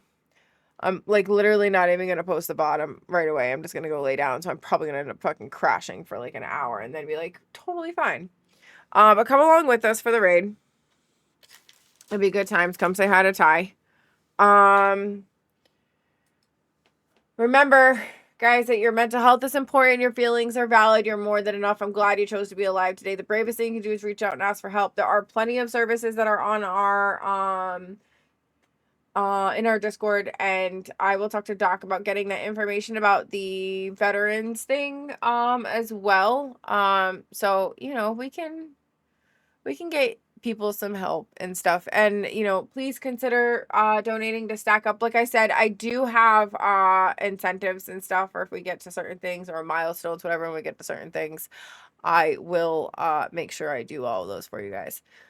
I love you. I'm gonna go lay down. Okay, I love you. Bye.